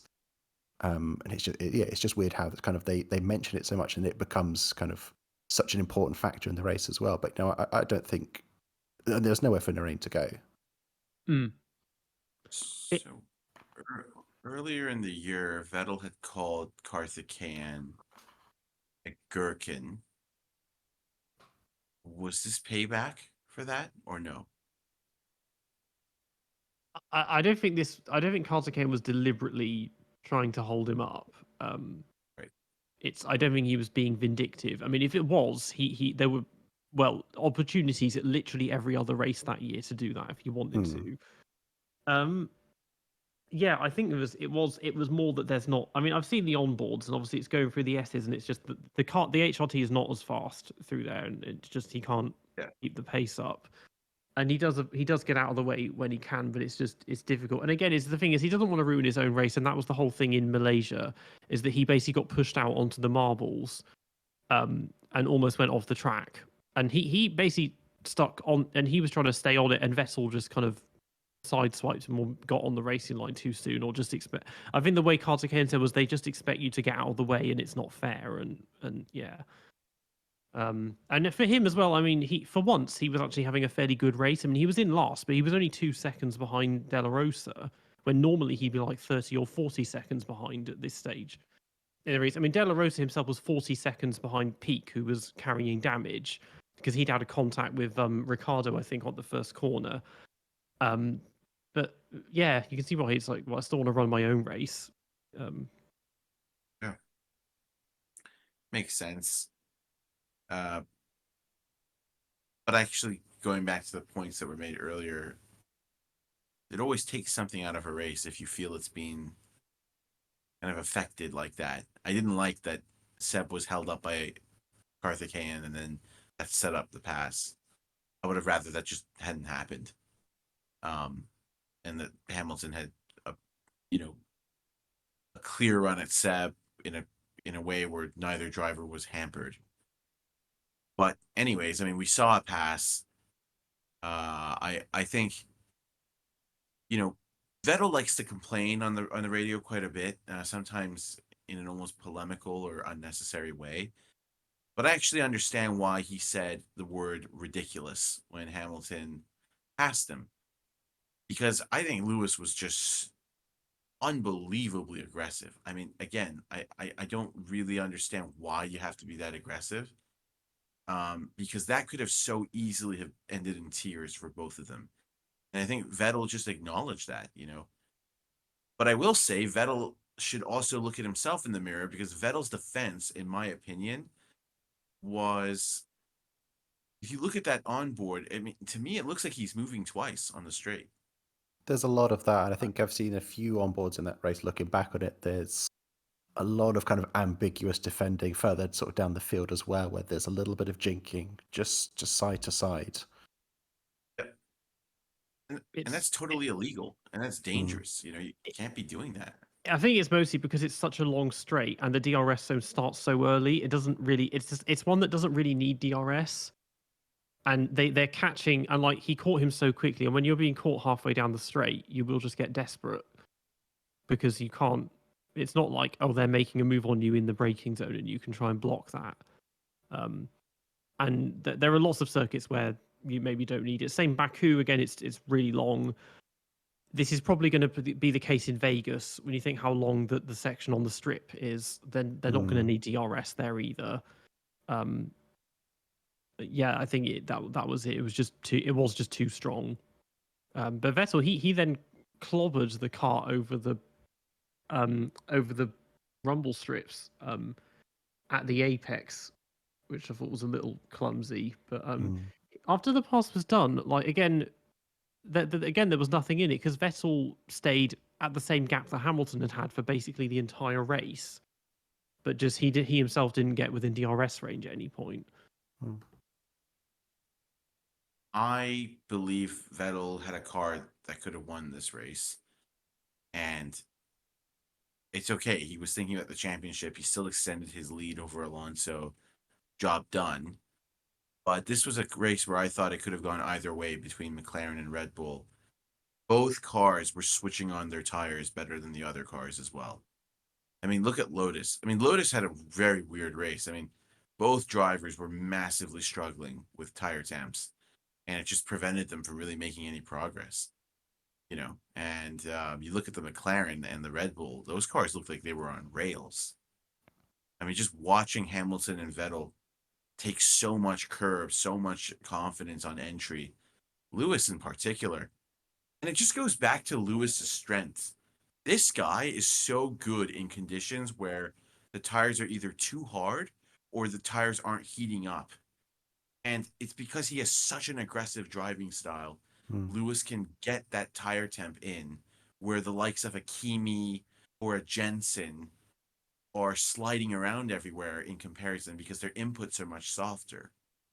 So this was just Hamilton territory. He is not someone that likes a super soft, grippy tire in hot conditions because he tends to overwork that tire and, that leads to punctures or unnecessary graining.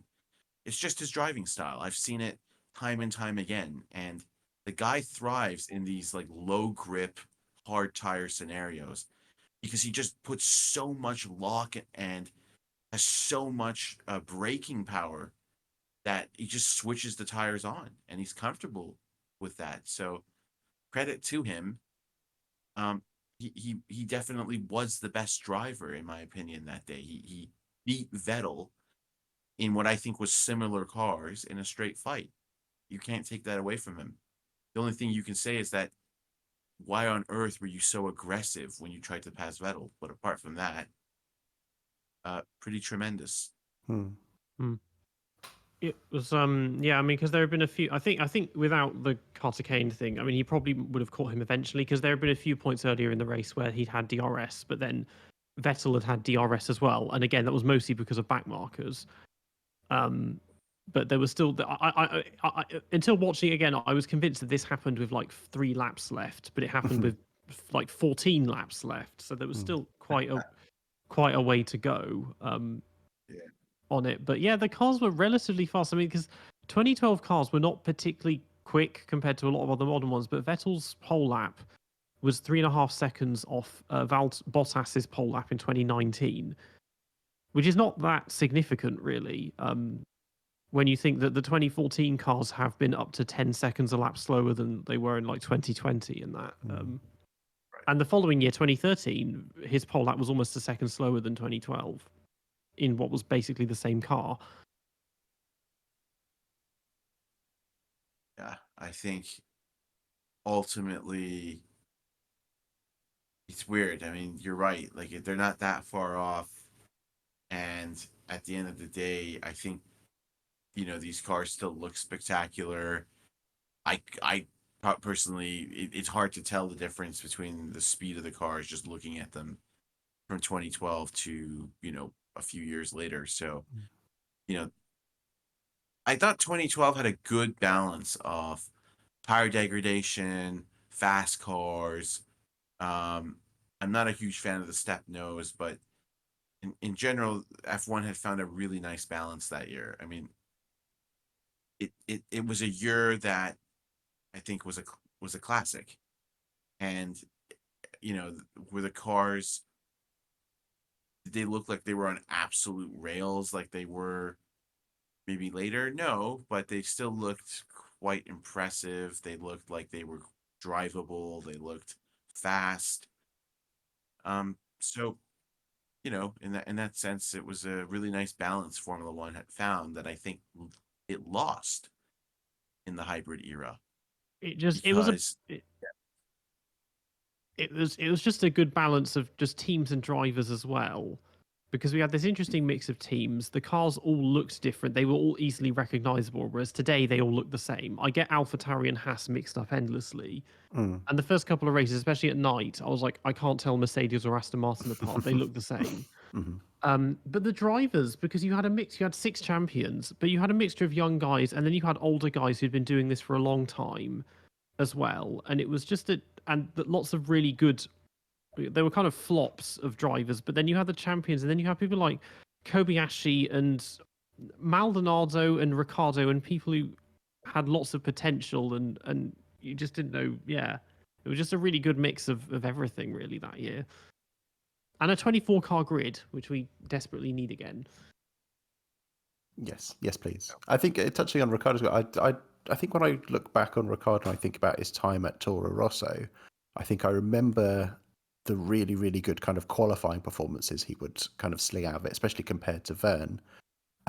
Didn't think about the races so much, but this race was a good example of kind of seeing what Ricciardo could do back then. You know, I think at one point he hustles it up to fifth. I know that's out of order with the pit stops as well, but even kind of pulling off some moves on those older worn tires is still pretty good.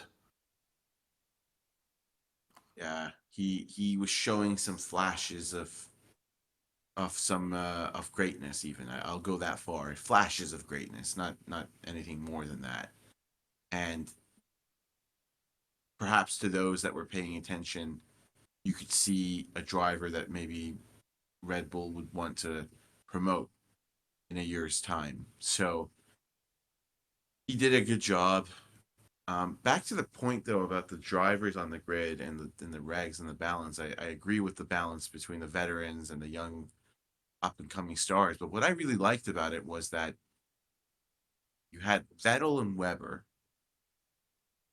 Fernando and Felipe, Lewis and Jensen, Kimi, Nico and Michael. And off those drivers, somebody was going to finish ninth every weekend. I mean, that's how you know you have a good grid. That those are quality drivers. Every one of those drivers is a quality driver. Some of them are great, some of them are very good, but they're all quality.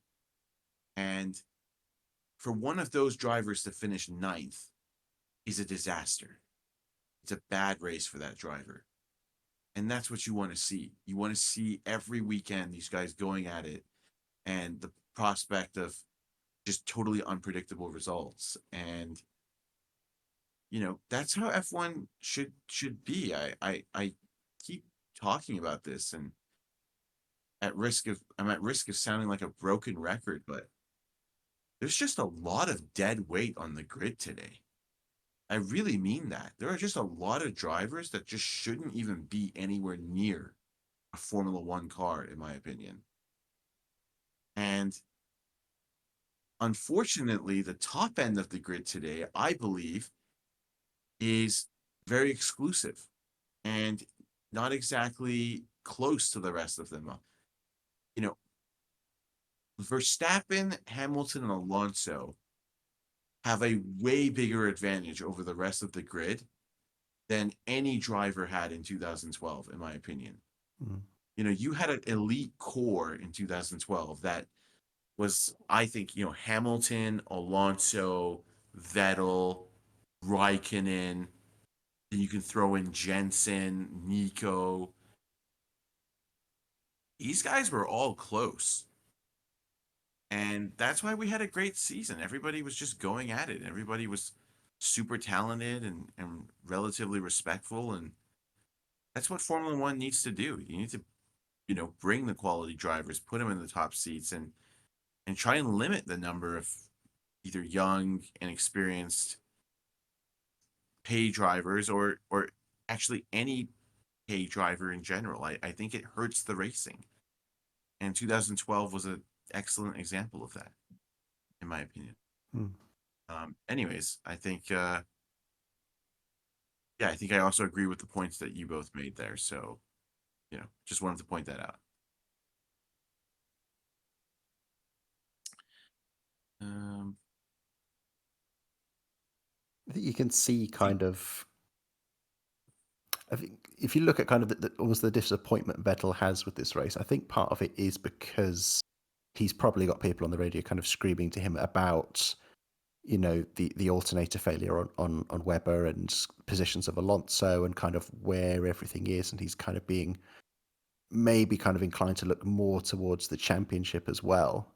What I quite like is you can almost kind of see if he is kind of being managed that way and forced to pull back, almost the pettiness of that kind of last lap where he goes 1.8 seconds quicker than Hamilton. I know Hamilton is managing at this point in time, but almost just kind of say, if I wanted to, I could have done it. I think it's only 0.6 between them at the very end. Interesting. He took fastest lap as well. Yeah. on the final lap. Yeah. That's an interesting point. I think that all probably weighed on his mind, to be honest. Between that and the championship, I think, Vettel was in risk management mode in some parts of this race. Yeah. Um, I mean, this is just character profiling. I can't say it's for certain, but I think about people who are concerned about things failing, whether it's important to win the race or not. I think the people on the pit wall are much more concerned about that than Vettel is. But I think, again, to use sort of one of those old F1 analogies, they say that if a car is working at 99.99% capacity, there's still 100 things that could go wrong. And so you wonder that if Vettel is driving at 99.99% capacity, it's just that little fraction that Hamilton, who is going above and aboard just to kind of get that one last McLaren win, whether that just makes that slight difference there. Because if Vettel had retired from this race, he would have lost the championship as well. Because Alonso then would have finished second, but then Vettel losing 18 points gives it to Alonso very comfortably.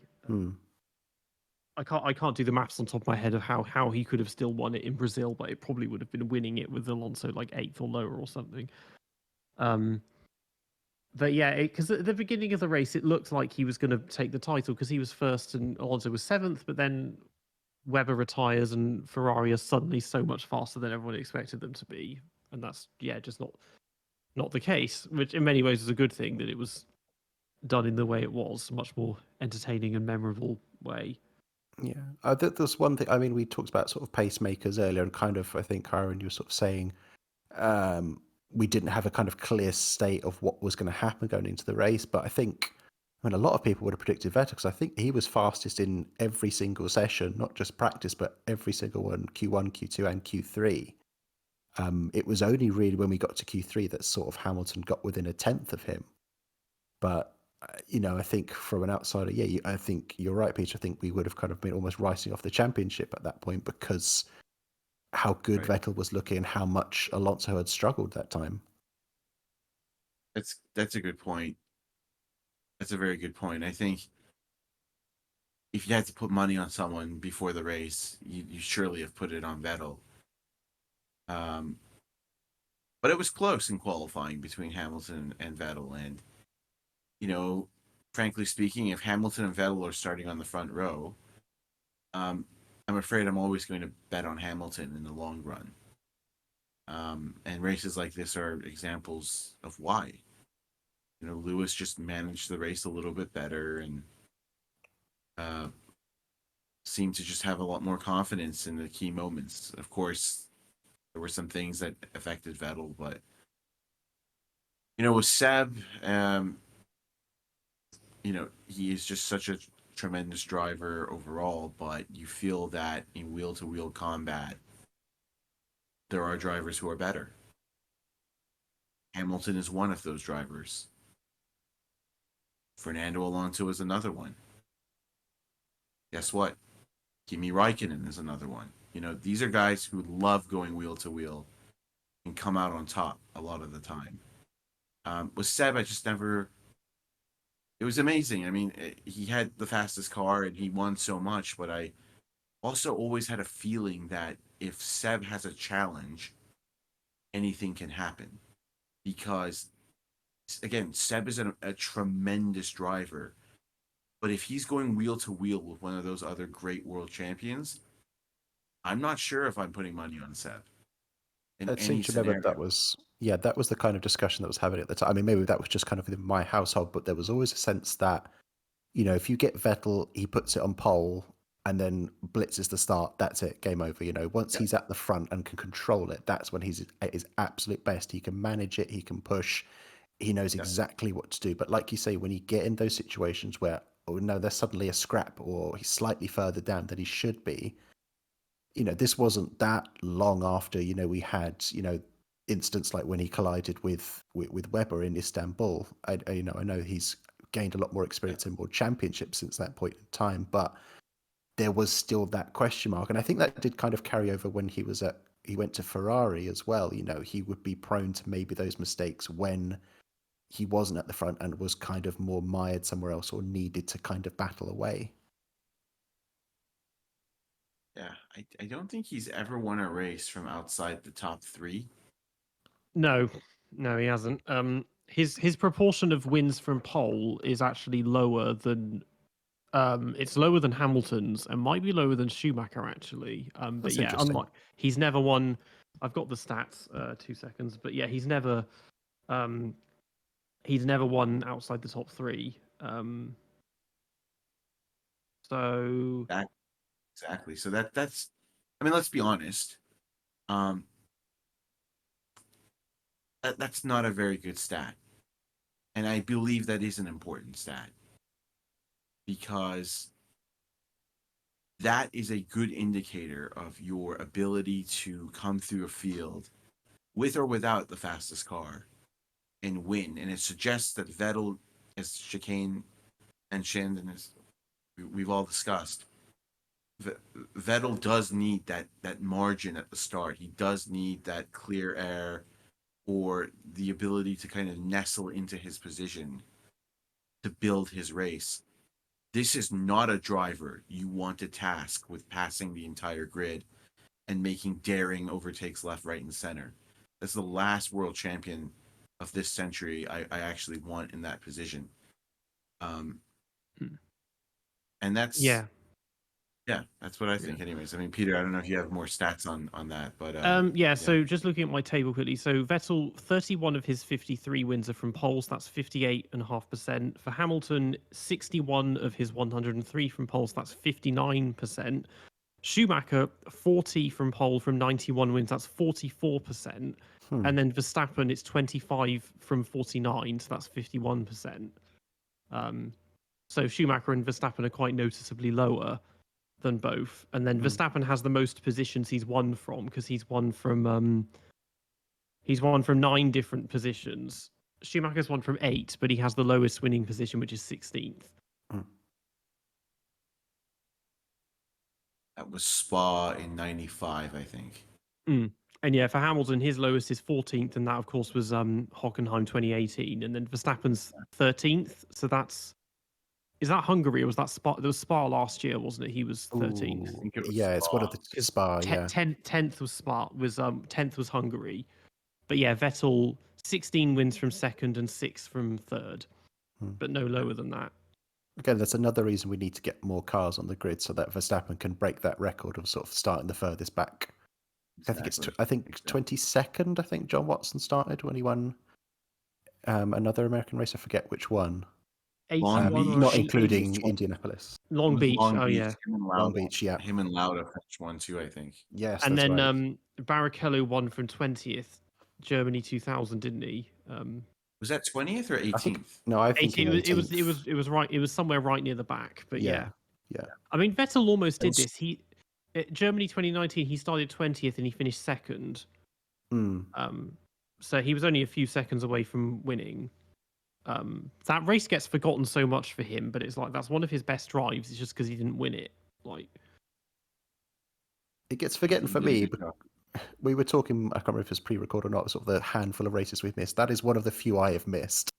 I think I enjoyed so many other kind of turgid non-events that year, and that's the one race I actually missed was Germany 2019, where just about everything happened. And it was like the race of the decade. As well. Yeah, I think I watched it again immediately afterwards. Yeah. Very entertaining race. There's no doubt about that. I remember that Ruben started 18th in that Hockenheim race, though, because I was so irritated that as a young Mika Häkkinen fan, I was 7 years old or something, that McLaren dropped that ball. And that race was just crazy because that bloke who came running onto the circuit was a Mercedes-Benz employee, and he was disgruntled because he had been laid off. And after Michael had retired after the first corner, I thought, yes, this is a Häkkinen Coulthard 1-2. What's Rubens going to do? Run into Frentzen? He's not going to do anything. And he won. I was so angry. I remember I threw my car I was playing with across the room. I was just like, what's going on, guys? So That's how I remember the 18th position. But I think, anyways, yeah. Back to this. Yeah. So it reflects well on drivers who can win from positions outside of the first two rows, in my opinion. So I do think that's an important stat in my view. And speaking of racecraft, there was some great racecraft in the final phase of this race. Button and Räikkönen providing some of it. They had a really nice tussle. There's some great Jensen stuff from the both of them. I'm thinking about jumping back to the beginning of the race when Raikkonen's dueling with Hulkenberg. Great racing there because obviously Hulkenberg gets past him on the first lap. Räikkönen has a little twitch, and I think that lets Hulkenberg through. And then a few laps later, I think it was lap 12, 13, I think, they're having the duel. And it's exactly the same spot. They're almost kind of copy and paste from those same positions. But the way that kind of Kimi hangs it around that outside there, it's really good racing. You really kind of appreciate kind of how good Kimi could be with that sort of thing. Anthony Davidson ranked that pass as the best pass of 2012. I mean, that's the kind of pass that it was. It was quality, pure commitment, vintage Räikkönen. That's what I used to see from Kimi, in his McLaren days when he was just fearless. And I think, when he drives like that, it just shows what great spatial awareness and commitment he has. So it really was a great pass. And then the duel with Button was nice too because they gave each other space. I think Jensen had a slightly quicker car, but Jensen also drove very measured. Nobody pushed each other off the track, and that was that. They shook hands. If you look at Kimi's press conference after the race, on Sky Sports, Jensen interrupts the press conference, and he just comes over to shake Kimi's hand. It's a great little clip of mutual respect. I urge people to just go and look it up. Kimi speaking, Jensen just comes and crashes his interview and shakes his hand and says, "I enjoyed it. That was fun." Pat on the back, and off they go back to their interviews. I mean, it's the kind of racing you like to see. Mm-hmm. It's a nice race of Jensen in a way. I mean, you're speaking to two people who are self-professed kind of Räikkönen and Vettel fanboys. I was a Button fanboy growing up, and it was nice to kind of watch a lot of kind of the way he carved his way through the field. Obviously, he had that rotten first lap and the way he pushes through. And granted, I know we kind of, we talk about how often nowadays Sergio Perez kind of does exactly the same thing in the best car and gets driver of the day. But it's easy to forget that Jensen could do some really kind of nice wheel-to-wheel racing. And it's not just kind of along that DRS straight that he was doing it, going into turn one. And forgive me, I can't remember exactly which number turn it is before they reach that kind of Istanbul-esque long turn where they slow right down. The way he pulls off some moves into that corner is really nice as well. Yeah, absolutely. And we have to remember, I believe, forgive me, I should know this, but I'm blanking a little bit here. The reason he was so far down in qualifying was because there was a technical issue, I believe. Or did he just qualify that low? No, there was a mechanical fault. I can't remember if I put it in my notes. I don't think I did. But yeah, so there was something which dropped him there. And then partly because he was on that even side of the grid starting 12th, he dropped back quite far from there as well. So plus, it was just him and Rosberg starting on hards that day. So all that kind of alternate strategy. He was on an alternate strategy, and he made it work. I think he probably maximized the car from where he started. Yeah, I think they do make a point in commentary sort of way. I think at that midpoint, they say that Button is really kind of flying through that car, and sort of saying, again, it may be British bias, but, if he hadn't had those issues in qualifying, he really could have been in the conversation, definitely for the podium. I don't know whether he quite would have been able to take it to the pace that Hamilton and Vettel were pulling off, but could have been in the conversation. I am sure it would have been a Hamilton-Vettel Button podium had he started next to Lewis, because I don't think anybody was going to beat Lewis that day. I just think those conditions and the way Lewis was driving, he was the best driver that day. But Jensen was flying too.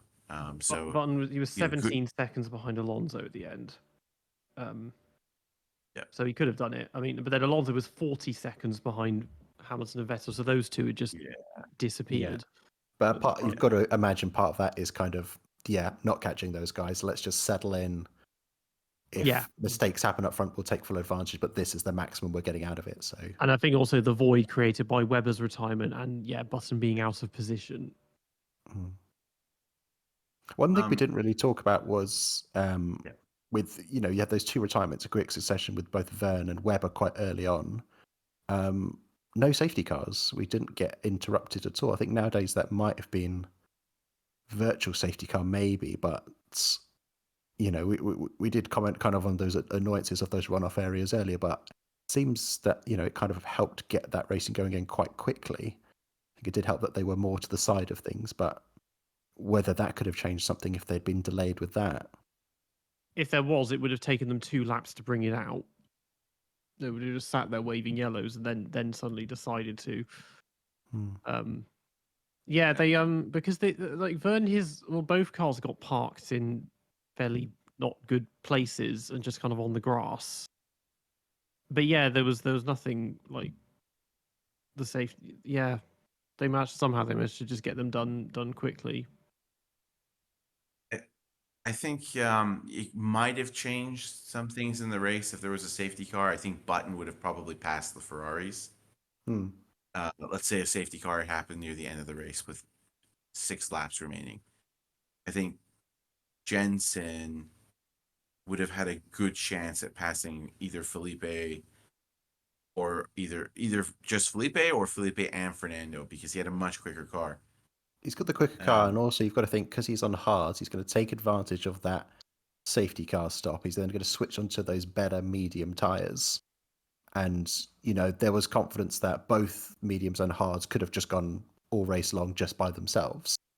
So on that better tire, again, he's going to have a little bit more advantage there as well. I agree with that. I mean, I think the Ferrari was the 3rd quickest car in the race. It's proven by how much they were much quicker than Lotus in the race, which suggests that both Felipe and Fernando perhaps underperformed in qualifying, but they were very good in the race. But the McLarens, like you said, the other two were 40 seconds up the road from Fernando. So I think Jensen would have been the net winner in a safety car situation. I don't think it would have changed much else because if you look at the running order was in the final laps of this race, Hamilton always been good at switching on his tires after a safety car restart.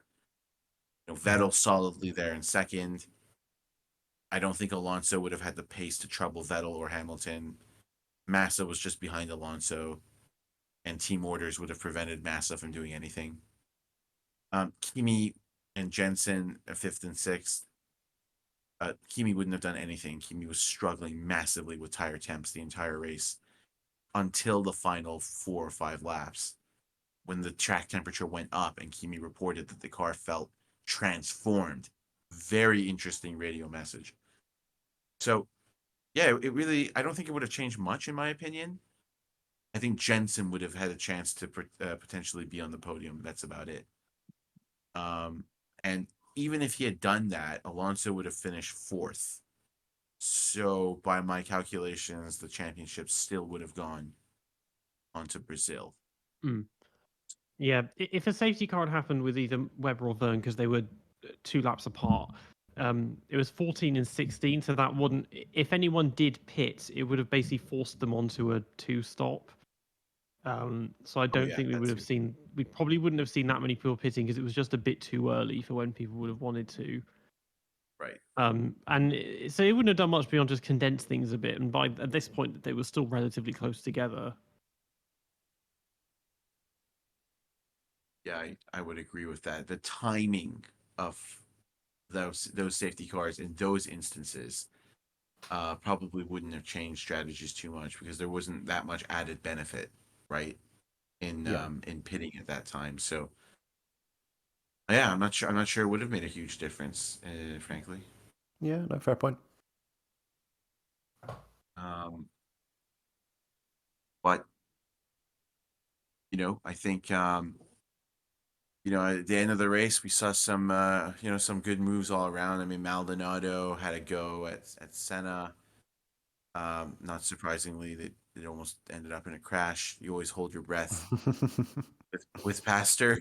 Yeah. So, and then Bruno Senna, had his final F1 point in his career. I'm not sure if that's noteworthy, but he was a driver that represented a special name for so many people.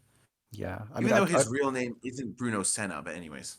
yeah. I mean, I've talked about Senna on my own kind of channel before. The Williams year was not the easiest one for him for a kind of a multitude of reasons. I mean, as a Williams fan, it's nice to see both Williams finishing in the points. It's been a long time since I've seen that. It's unfortunate in a way that kind of they do. There was a slight kind of chance that maybe they could have taken 8th and 9th. I think Hulkenberg potentially could have been there for the taking, but they just couldn't quite catch up there. But there was some nice stuff from them. I think there's a few kind of bits of on board with Senna in the race as well, where he's taking people down the straight. I mean, the Williams was good in a straight line that year, which obviously helps with that as well. But yeah, it's not a bad race for either of them. And like you say, always just holding your breath whenever Maldonado is about to do anything going around a corner. He He what's gets. interesting? Go ahead, Peter. Go ahead. I was going to say Senna he gets kind of forgotten about a bit because he didn't win a race, whereas Maldonado did, and so he doesn't have that obvious standout moment that year. Yeah. Spoiler alert: this was kind of sort of something I drew from my Senna video. Was that was the unfortunate thing for him that year, was that he was alongside someone who had so much kind of standout potential. And obviously there was the win in Spain, but there were plenty of other opportunities where there were almost kind of podiums. I think there was Valencia and Abu Dhabi. There was the crash in the first round in Australia. A whole kind of manner of things, but it was at least kind of eye-catching, whereas Senna was quite anonymous compared to Maldonado, and that's kind of partly why he suffered as well. Was that you had your teammate producing these kind of ridiculous performances. I say ridiculous. The Williams was a very good car that year, I think. When I read through the season review, there was kind of a consensus that it was almost kind of the third fastest car on the field, and if it had, better drivers, it would have won more and been a lot more of a factor in some races. And a few people seem to kind of agree with that kind of consensus as well. So as nice as it was to score points, pre this season, there was discussions that Kimi could potentially go to Williams for 2012. And I do always wonder what if, could have happened if that had been the case. Okay. I have a lot to say. So I have a lot to say on many points on this. So absolutely agree with everything that was just said. I would like to add a few things. So first, regarding the Williams car, let's remember what Alex Wirtz said a few years ago. And he said that people had a conspiracy theory that, Williams were cheating that weekend, burned down their garage after the race. Alex Wirtz says that's nonsense, that Williams early on in the season had found a way to switch on the Pirelli tires. Mm-hmm. If you remember, by heating, I think, the outside of the rim. And they subsequently had genuine pace in Spain that year. The other teams found out what they were doing and copied it. So then their advantage was nullified. But it still points to the fact that on a track that was difficult to put heat into the tires, Williams scored points because their car was actually, for all its deficiencies, not that bad at generating tire temperature. This is what got them that win in Spain in the first place, according to Alex Wirtz, who was a team advisor, I believe, that year. Yeah. Yes. Very interesting to me. Remember, Mike Coughlin, who's a very well-known name, controversial name in Formula One because of Spygate, was the chief designer of that car. So that's one thing. The second thing is regarding Bruno Senna. I have 3 points. So this is the second point. Yes, Bruno Senna was, overshadowed by Pastor Maldonado. But I'm going to take a different view here. I think this guy was given a drive because of his last name and the guilt Williams had over Senna's death. I really believe that. At some point, that's the only reason this guy was given a drive. There was no reason to even bring him into Renault the year before. No reason. I mean, you can say Heidfeld was getting outqualified by Petrov, but Nick Heidfeld was beating Petrov in the standings. It was 34 points to 32. The only reason they brought the name Senna in was because they wanted the name Senna. That's it. Then they realized he was garbage, so they got rid of him. I'm sorry, I don't mean to be negative. They realized his performance was just substandard. And then Williams picked him up out of nowhere, and I have no doubt they picked him up out of guilt. I'm being completely serious. I mean, there was just no reason to sign him. And the fact that there were people who wanted to sign him in Williams's board over Kimi Räikkönen, I mean, that's just insanity. It's an insult and it's insanity. And the final thing that I want to say is they asked Kimi the very question you posed, Chicane. They said, how do you think your comeback would have gone if you had joined Williams? And you know what he said? He said it would have gone the exact same, I think. Meaning Kimi Kimi says things in an intelligent way sometimes when he actually says something. Half the time he says nothing, unfortunately. So what he was saying in that comment was very obvious, was that if I was in a Williams, I would have scored close to the same number of points that I scored this year.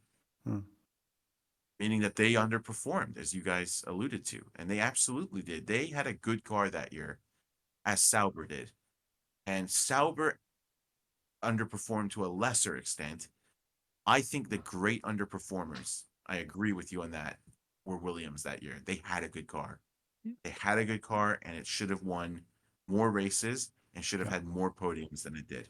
Yeah. And that's my rant over. But because he was a Senna, like he did have good sponsorship as well. Yeah. Because he was bringing Embratel, which I think is a bank or Huge. something.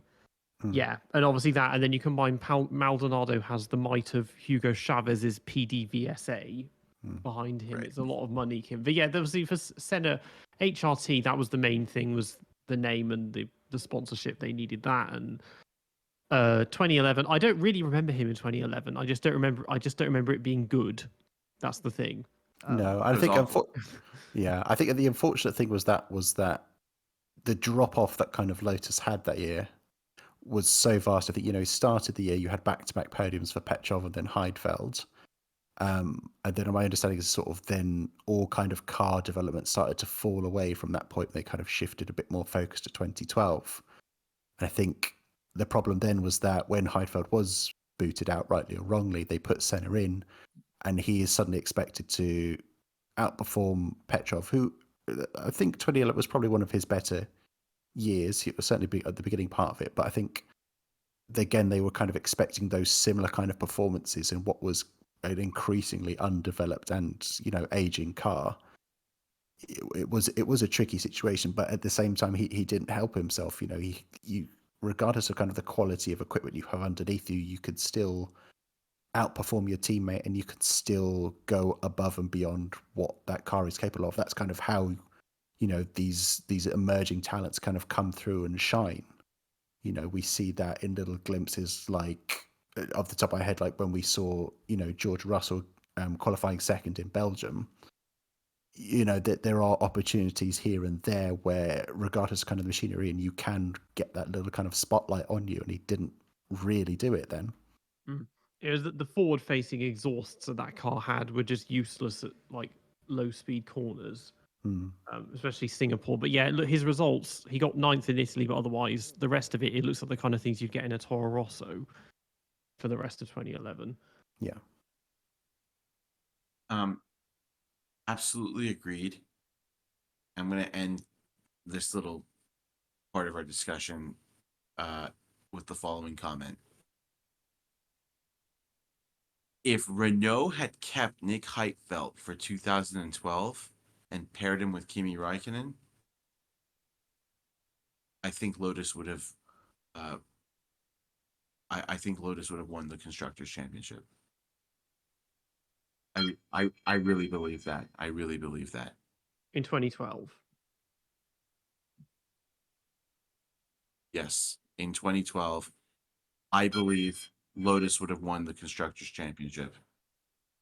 If they had Räikkönen as the lead driver and then Heidfeld as the second driver.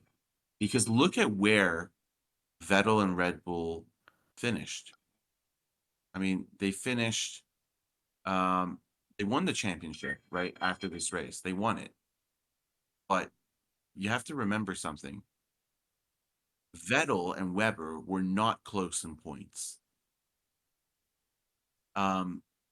Because the gap between Vettel and Weber was huge. Fernando and Felipe were not close in points. Kimi and Grosjean had a huge point difference. And then McLaren underperformed. So if one of those teams outside of McLaren had another competent driver who was maybe not as fast as the lead driver, but consistent, there is a very good chance that Lotus could have won the constructors title. Because Nick Heidfeld, yes, probably not the quickest guy on the grid at any point in his career, but he was very consistent. He would always bring the car home. And that's exactly what Lotus needed that year, you know, for a team that had a budget constraint, a team that, you know, needed, you know, someone that would deliver a consistent level of performance. You know, Grosjean was the antithesis of that. Grosjean was the most inconsistent and error-prone driver that year. He was completely outclassed by Räikkönen on race day. And if they only had someone, they didn't have to be as good as Kimi. Kimi is a world-class driver. Someone like Heidfeld would have bridged that gap in a way where both drivers are scoring close to similar points every weekend. If Kimi's second, you know Heidfeld would be fourth or fifth, something like that. They would have won the constructors. Look where Kimi finished and assume like a 30-point, 40-point difference. Let's say Heidfeld has a very good season. That's the constructors title right there. So this was just to do the is it maths now. So it's a 157-point difference between Lotus and Red Bull in the end. okay. So let's So- think about that. So if we do the maths and we add that, so Grosjean contributed 96 points. If you want to bridge that gap, you need to be adding 150 plus. But here's the to thing: that. it's You need tough. to It's outscore tough. Raikkonen by 40 points.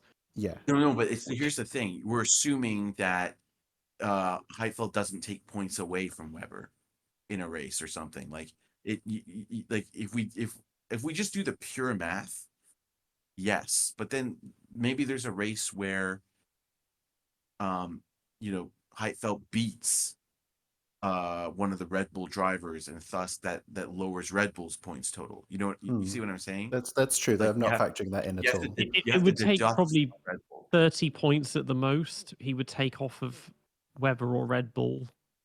Okay, so that's an in that assumption. case. So it would have been close. That's what I'm trying Yeah. to say. It Well, would've- I'm a Heidfeld, fan as well. I think anyone who's kind of brought a minimal amount of success to Williams in the time I've watched F1 will always have a special place in my heart. And I agree that I think he's got that consistency. And if he's not necessarily the out and out fastest at any given point, but he's certainly knows how to kind of bring home points and deliver strong results. I think that Lotus definitely go higher. I don't know if I would be as confident as saying they'd be constructors, but definitely within the conversation to maybe take second potentially at a push. They could get third because they were 75 points behind McLaren. Yeah. That's definitely possible, but they're not taking the constructors off Red Bull, especially if we are to assume that Raikkonen's results are no different and he still wins only one race. Mm.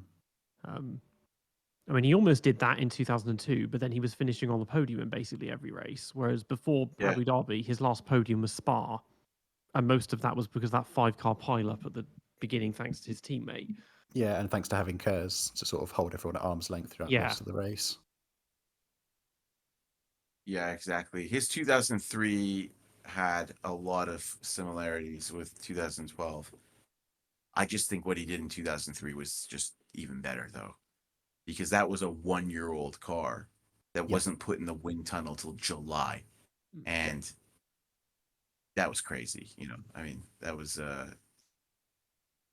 yeah, it was an amazing season, a performance, and then in 12 there was like I remember they called him like kind of the stealth champion if he wins it, but he just he had a few races that year where he was just a little bit lower than he should have been, and those cost him. I think the rustiness in Bahrain, the mistake in China, which led to a series of passes, and then maybe races like Canada as well. I think if he had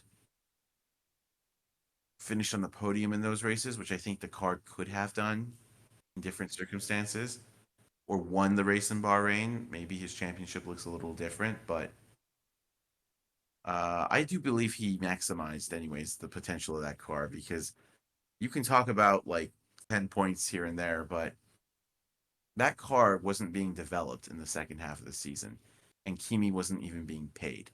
And look how he races. I mean, so many drivers would not even show up to the track if they're not being paid. The guy puts a move like that on Hulkenberg in a car that hasn't been developed, and he knows he's not going to get a salary. So, at the end of the day, I think Lotus, with one driver, maxed out their car. Problem was the other driver was being managed by Eric Boulier, conflict of interest, Hmm. and I don't believe should have been given a second season. I mean, Grosjean had a horrific season that year, and he's very lucky to even have a Formula One career, because most team principals would have sacked him after that year. That I was an remember atrocious season. Yeah. I remember seeing a short video clip. It was after he was re-signed for 2013, and it's just him. He's chatting to one of his engineers in the garage, and then you can see Eric Boulier in the background just staring at him like, "What have I done?" Yeah, I really did not like that dynamic. It was I don't even understand how it was exactly allowed. I mean, and how this is even allowed. I mean, Boulier had a vested interest in Grosjean in that he was his direct manager. So, that raises questions about favoritism, and you know, even if the manager is making the right decision and the team principal is making the right decision in retaining a driver, and if they're doing that based on performance or the prospect of more financial gain for the manager. And frankly speaking, he got so outclassed, there was no room for negotiation in 2012. But it still left a bad taste in my mouth, because Grosjean did not deserve a second season in Formula One. Sorry, a third season. He had done 2009 already, so he did not deserve it. I mean, I don't know what you guys think, but that was just an atrocious season. And even in Austin, another mistake. He spun completely unnecessarily. Like, And it's a there's, weird there's a spin limit. as well. Like you can see, I know they kind of mentioned on the commentary. There's a lot of people who have kind of did have some issues going into that corner. I think Duress did a spin there later as well. But he's not even turning into the corner. It's really strange to kind of see how it just kind of flips out on him. Hmm. Um. Yeah, it just had. I mean, obviously we didn't know it at the time, but his 2013 was a considerable improvement over 2012 in the end. Yeah. But yeah, he had a lot of things. I mean, Australia, that was looking at the retirements, that was mechanical. Malaysia, he spun off very early, like during the rain at the beginning. Um, Monaco, I think that was mechanical. Europe, that he was running in second, and the car blew up. Obviously, Belgium happens, then he misses Italy. Singapore, he caused the crash at the start and then retired at the end. And then Abu Dhabi, he collides with weather, then he has this spin, and then he crashes again in Brazil. Hmm. So yeah, that's a lot of accidents for 1 year. Pathetic. And I disagree. I mean, I think, I don't want to sound like a conspiracy theorist, but you look at the halfway point of that 2013 season at Silverstone, right? Or a little bit before halfway, but up to Silverstone. And actually, I saw a stat actually up to halfway. There was a stat of the greatest teammate point advantages in the history of Formula One, and Verstappen Perez was on there mid-season. There were a couple Alonso Massa, Alonso Kimi stats on there. But Räikkönen and Grosjean mid-season 2013 is the fourth or third highest point advantage ever between two teammates at by mid-season. Räikkönen was obliterating Grosjean by a much bigger margin than 2012 in the first half of that season. The only thing that changed was the tires. And as soon as that happened, in conjunction with Kimi leaving Lotus, that's when Grosjean started to shine, because two things. Räikkönen could not adjust to the restrictions on camber and tire pressure limits that were made after Silverstone 2013, which are still in effect today. F1 teams can no longer run any tire pressure or camber limit they want after that race, which I think is absurd, but anyways. And I'm sure Lotus were doing everything they could to slow Kimi down, because they needed sponsors for 2014, and they hadn't paid Kimi since 2012. So they wanted to say, hey, look, we have a guy who can beat Räikkönen. Don't leave us. Sponsors, please, come to us. We have a young superstar. And they did everything they could to slow him down. Kimi wanted to use a short wheelbase version of the car. It wasn't until Abu Dhabi, after it was introduced in Spa, that he was allowed to use that short wheelbase car again. And I just think Grosjean, anyways, my point is I think his 2013 is grossly overrated. I've seen videos of it on YouTube as in the sensational, amazing 2013 season of Grosjean. Kimi skipped 2 races and beat him by 60 points. People talk about that season like the qualifying was close. It was 11-6 for Kimi. That season wasn't close. Just because Grosjean had a race in Suzuka and in India where he beat Kimi, on weekends Kimi said the car was undrivable. That doesn't make him good, or seriously make him having a good season. And that doesn't mean he had a good season in any way. And I just feel very strongly about this. And it's not because it's Kimi in the other car. It's just I don't really understand where this is coming from, that Grosjean showed potential in 2013. That was a very good car. His standards of showing potential is not crashing, and that was what he did in 2013 is the thing. I mean, I'm looking at the results. 2013 is a blur because that season was so desperately forgettable. I mean, the only races of note the whole year are Malaysia and Silverstone. The rest of them, you can just forget about it. Nothing happened. Australia was good. Yeah, Australia, because obviously, tires are made of cheese, and Kimi won it, and we didn't care. But it was the rest of it is nothing happened, despite the fact that the cars were exactly the same. There was basically no difference. The tires were useless, and then they brought back the 2012 tires, so we had basically the same cars as the previous year. So to this day, they didn't bring back the 2012 tires, though. That's the thing. They brought back an even harder compound with tire pressure and camber limits.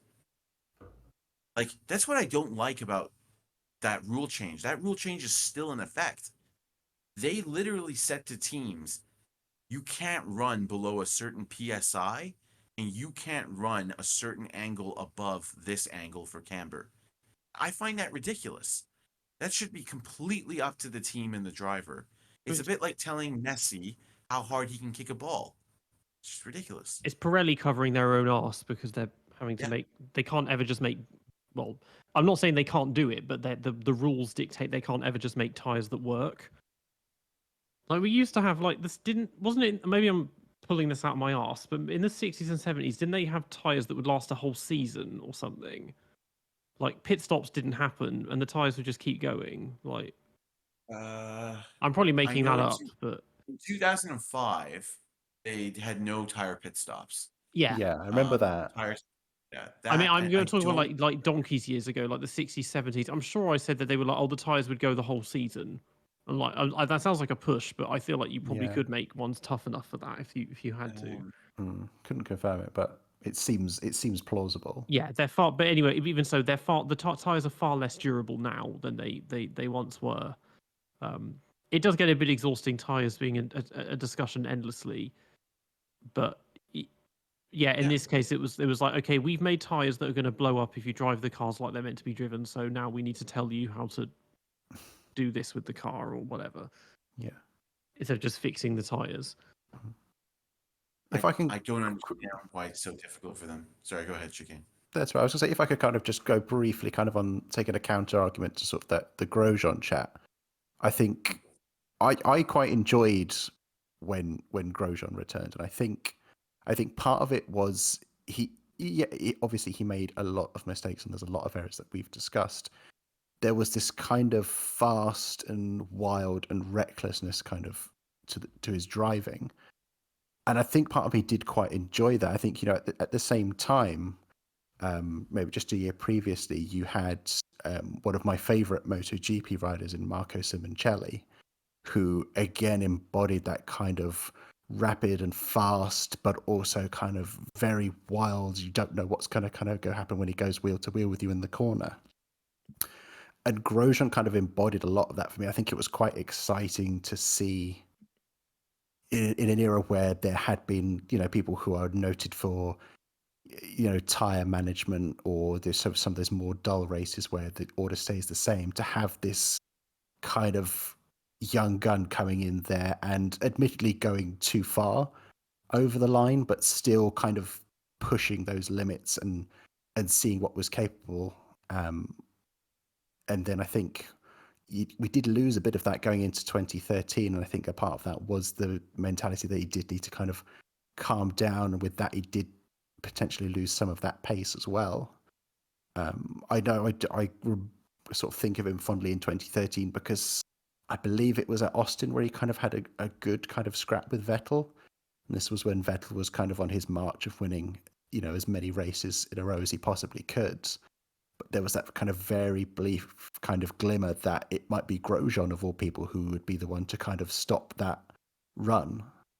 In a way, I look back on Grosjean's time and it's almost a shame in a way that he didn't get a win as well as Räikkönen for doing, because he did have some good moments during that sort of that peak 2012 and 2013 when that Lotus was capable of winning races. Very fair, and I definitely think there's a lot to what you said. But he was still error prone and wild in early 2013. I mean, if you remember, he had a horrible weekend at Monaco that year. I mean, every single session he crashed into something. Mm-hmm. In that year in Monaco, it was just, and Bouillet was furious at him and said, like, what are you doing? Apparently, Bouillet had a talk with him before that race, like, you got to turn the season around, because Grosjean was a bit demoralized in the beginning of that season, apparently, according to rumors. And I remember reading he had really started to see a sports psychologist by this point, because Kimi had come out of the gates charging in 2013. He was just so strong in the first half of that season. It demoralized Grosjean. Grosjean had one of the worst weekends I've ever seen from a Grand Prix driver in Monaco. He hit somebody in every single session. It was just awful. And so, he was demoralized, and I think that contributed maybe to a little bit of a lull. In Silverstone, he was told to move aside for Kimi, if you remember in the race. They literally radioed into him, "Bro, man, Kimi is faster than you." You know what I mean? I mean, nobody wants to hear that radio message after what Massa went through, and we know what that means. So I don't know. I mean, I think he was always. I remember he hit Button in Hungary when he was trying to defend. I mean, maybe he calmed down a little bit, but he was still pretty wild. I'm not sure if I'm ready to jump on the train of, his aggression was, he was not as aggressive, and thus, not as quick. I think he was exactly the same driver he was in 2012. I just think that his teammate got neutralized. I don't think it was a case of Grosjean improving. I really don't. I think it was a case of Räikkönen dropping off a cliff after those tires were put in. Because he was a completely different driver post Silverstone 2013 compared to pre Silverstone 2013. And the reason for that is because of the way those tires were brought in, and because Lotus literally prevented him, Alan Permain, from using his preferred short wheelbase car. Again, I'm not saying Grosjean didn't have flashes of brilliance that year. He did. India was a great drive. The U.S. Grand Prix, he didn't really have a reference because Kimi wasn't there, but still it was a good drive. And I think his performance in Japan was commendable. There wasn't a whole lot outside of that, let's be honest. Like, we're talking about 3 races here, guys. Like, where exactly are we getting, like, that he had a good season? He had 3 races. We know Räikkönen was at war with the team for half of that season. Also needed to get back surgery. He was so much in pain in Singapore. He had to go to the McLaren garage to see his friend Dr. Aki Hinsa to get painkiller shots, as we know. I mean, where exactly is Grosjean shining here? I'm just trying to understand it. I don't, I see 3 races that I've mentioned that he did well. So what are the other races that he did well exactly? I don't agree. I think he was pretty average both seasons, in my opinion. But the way you presented it makes sense to me, Chicane. Like, I think what you're saying is very logical. So I can definitely see why someone believes that. I'm not ready to jump on that train yet, because I think he was quite average both seasons, in my view. But I guess we'll have to disagree on that. Yeah. Yeah. So to bring this back to the race, so obviously Hamilton wins it. Red Bull, they don't win the driver's title, but they do at least get the constructor's title. But it means still one race to go for the drivers.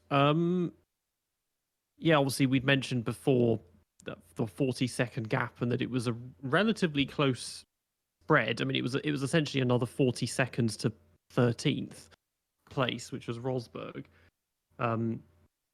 Mercedes, that was a huge flop. I mean, we mentioned a bit earlier that Schumacher went from 5th to 16th or something. And even though Marussia managed to this is something we hadn't mentioned at all actually with the back markers. We talked about HRT. Marussia is still ahead of Caterham in the constructors at this point because of Glock getting 12th in Singapore, and then they suddenly outqualified both of them here. When at the beginning of the season, Caterham were like getting into Q2 and almost as fast as Toro Rosso, and they still have KERS, which Marussia don't have. But then they beat both of them in the race. I think they were faster anyway, but also because Peak was carrying damage too. But it's not enough yet for them to take 10th. Yeah, I mean, I don't know. I mean, with Caterham, I'm not exactly sure, which was the better car that year between Caterham and Marussia. I'm not sure what you guys think, but I felt that the driver lineups were perhaps closely matched. So, I'm sure Caterham was hoping that they could have moved ahead of Marussia. I think there was every chance that they could have, but at the end of the day, those 2 cars, in my opinion, were somewhat similar in speed. From what I can remember, I'm not sure what you guys think about the back marker battle here, but yeah, it's disappointing because we know how much that means to the back markers. To people listening who maybe don't know, like, at the bottom of the table, one position equates to millions of dollars in prize money. So oftentimes those battles are just as fierce as the battles at the front, because it can be the difference between surviving or not surviving another year of Formula One. So that's devastating, I think. Yeah, I mean, obviously between the three teams, Caterham is the whole year. Caterham is the fastest of the three. It's just that they were at the beginning of the year they were very strong because they were miles ahead of both Marussia and HRT. And as I said, like Bahrain, they finished within about less than 10 seconds of the Toro Rossos or something, and then Kovalainen got him. He qualified 16th or 17th, I think, in Valencia. But yeah, I don't know if it was just the Marussia brought in quite a significant upgrade package at some point around the summer break, and then they got that lucky 12th in Singapore. But other than that, they weren't really faster; they were just closer. This was obviously in qualifying; they managed to beat both of them.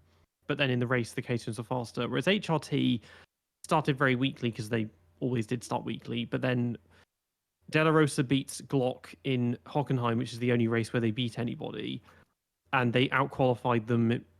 Both of them outqualified Peak and Valencia. Other than that, they just fell behind, but not too drastically. But yeah, their best result of the year was Chicane getting 15th in Monaco, whereas it was 12th for Marussia. It's 12th for Glock and then for Peak in Singapore and Brazil, and then the next race is where Petrov gets that 11th, which gives it back to Caterham.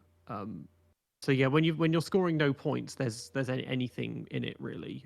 You just need to keep it on track in a race of attrition. I think the issue with kind of those backmarker battles of the time was that, and this is kind of in a way a fault that kind of F1 still has now, is the way that the points are handed out to a limited number of places and how everything's then judged on countback. It makes it difficult, and it's not.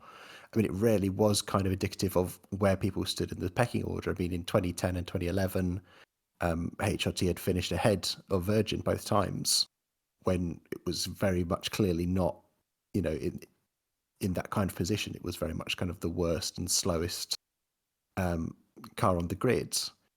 So, and again, it's kind of a similar situation of this now, where Marussia are, yes, technically ahead of Caterham, but are they actually better than Caterham? Not really, because Caterham have been so much more. They've been fast, like you said, Peter. They were kind of within touching distance of the likes of the Toro Rossos. You do. It's a tricky thing, and I kind of debate myself around it about sort of point systems and things like that as well. And I think there is something nice about F1 and kind of this sacred notion of scoring points. It's a big deal when it happens. You look at when Russell finally got kind of his first points in the Williams after all those kind of near misses, and how much it meant. That's such a really nice kind of camera-worthy moment to look back on and kind of appreciate. But you wonder whether, and I'm saying this now as someone whose team is miraculously not last for once and actually could, finish 7th in the Constructors this year, but living in the fear that all it takes is just one crazy race to completely turn that around. Anything, say something crazy happens at Austin this weekend and Haas get both their cars in sort of like the top 6 or something like that. Suddenly they leapfrog Williams, and there's no way for Williams to kind of climb back from that. But again, that's not indicative of how the year has gone. And I understand that's kind of part and parcel of F1, and even you can judge the entire kind of drivers and constructors tables and say, well, actually, this person should really be here and this person should be down there. But you wonder, especially, if we do get more sort of teams again, and we do maybe get another backmarker battle, whether you then need to kind of look at that, if not the point system, then kind of how we're judging those that are further back, because just based on because one person finished 12th one time isn't really a good example of that's how good they were compared to someone who has consistently been best of the rest but hasn't been fortunate enough to be blessed with a race where there is attrition or a safety car or wet weather or whatever it is, to enable them to kind of showcase where they should be. This is not me taking us down an Indy 2005 rabbit hole, but a quick pointer on that is Jordan and Minardi at that race, because Paul Stoddart was interviewed during the race, and he used much more colourful language than me, but he was basically saying, well, this has killed the championship fight for us because they're getting third and fourth. There's no possible way we can beat that. So it's done now. Obviously, later in the year, they did get Jordan got a point anyway without Indy, so that they would have lost, and they had the faster car anyway. But yeah, you can see how it's those kind of results. They really do matter for the back markers. That was part of, I believe that's the only reason kind of Minardi ended up doing that race anyway. I seem to remember that Paul Stark didn't want to do it, but was kind of forced into it because, it was otherwise just handing a big old point swing to Jordan, who were the only people they could kind of conceivably get ahead. They kind of had to do it because that was the only way that they were going to either keep touch or actually get ahead of them, fairly or not. Yeah. Okay, so moving to the next segment, we should have 3 questions to contemplate now, having discussed the race. So first one, could Vettel have won this race? 100% yes. In my view, there's no doubt that Sev had the car, he had the skill, he was driving well. He was just beaten by a better driver on the day and slightly caught out by Lorraine Carthacan. And that's what, look at the finishing. The gap between them was nothing at the line. And the cars were closely matched all race. Absolutely, on another day, Vettel could have won this race, but frankly, he was just outclassed by Lewis, and as you both mentioned, I think Seb was playing a little bit of risk management in this race too, knowing he had a points advantage over, or he was gaining points on Alonso. Probably didn't push quite as hard as he would have had there had been nothing on the line. So yes, Vettel could have won the race, but he still drove well regardless. Yeah. I mean, to take out the championship fight and the risk of alternator, he probably could have just taken the lead back at some point, I think, if you view the race in isolation. Yeah, I think I agree with both you guys, and I think if this isn't the penultimate race of the season, if this is round 3 or whatever, I think it's much more of a kind of a coin toss between the two, because at that point there's not as much to play for, and therefore they can kind of just go at it with no sort of thoughts of repercussions. I mean, that may well have ended up in a crash or something like that. But yeah, I think without the threat of worrying about what Alonso's doing, worrying about that alternator failure and what repercussions that might have, I think it's a lot closer of a fight for sure. So with the second question, I'm going to put a bit of a spin on this because we kind of discussed Button. We kind of seem to consensus he could have got a podium. I'm going to say, could Massa have got a podium without his questionable grid penalty? I think there's 2 sides to that kind of question. There's, could Massa have done that, and would Ferrari have allowed him to do that? Because you've got to imagine if there's a situation where, let's say they didn't, for whatever reason, they weren't allowed to do that gearbox penalty and things stayed as they were. Massa, based on kind of the rest of his performance that race, is surely still ahead of Alonso at that point, especially with Alonso kind of on that dirty side. But, again, we've talked about enough, shenanigans and Ferrari team orders and stuff like that. There's no way that Massa isn't getting out the way or being somehow moved aside to allow Alonso past. I totally agree with that. I think if we're assuming that there are no team orders and this is a race in isolation, then yes, Massa could have probably gotten the podium as you mentioned, Chicane, given his pace was tremendous this weekend. Yeah, absolutely. Again, if you're putting that as if this is round 3, again, like so we answered this previous question, then absolutely there's no reason for them to move him aside, and he's got the pace to do it. But because of the context, I think that changes it. Yeah. So pretty much, I don't think I basically agree with what Chicane said. I think in this situation, he probably would not have, because yes, Ferrari would have. It would have been insanity not to, frankly, tell Massa to get out of the way, given the championship. Championship is at stake here. So, yeah, Massa would not have gotten the podium in that race, even if he had qualified where he had, because Alonso would have been directly behind him. And but that's also assuming that Alonso would have had an equally good start starting on the bad side of the grid. I mean, are we saying that Massa would not have had the grid penalty? Because if Massa had been allowed to start where he started and Alonso had started on the dirty side of the grid and Alonso had lost 3 places at the start, maybe we're having a different conversation, but I don't know. I think I'd have to, again, just go with what was said previously here, that it'd be very unlikely that Massa would have gotten the podium because Alonso would have been behind him and there would have been some kind of team orders to facilitate a swap. Yeah, I think at some point they would have.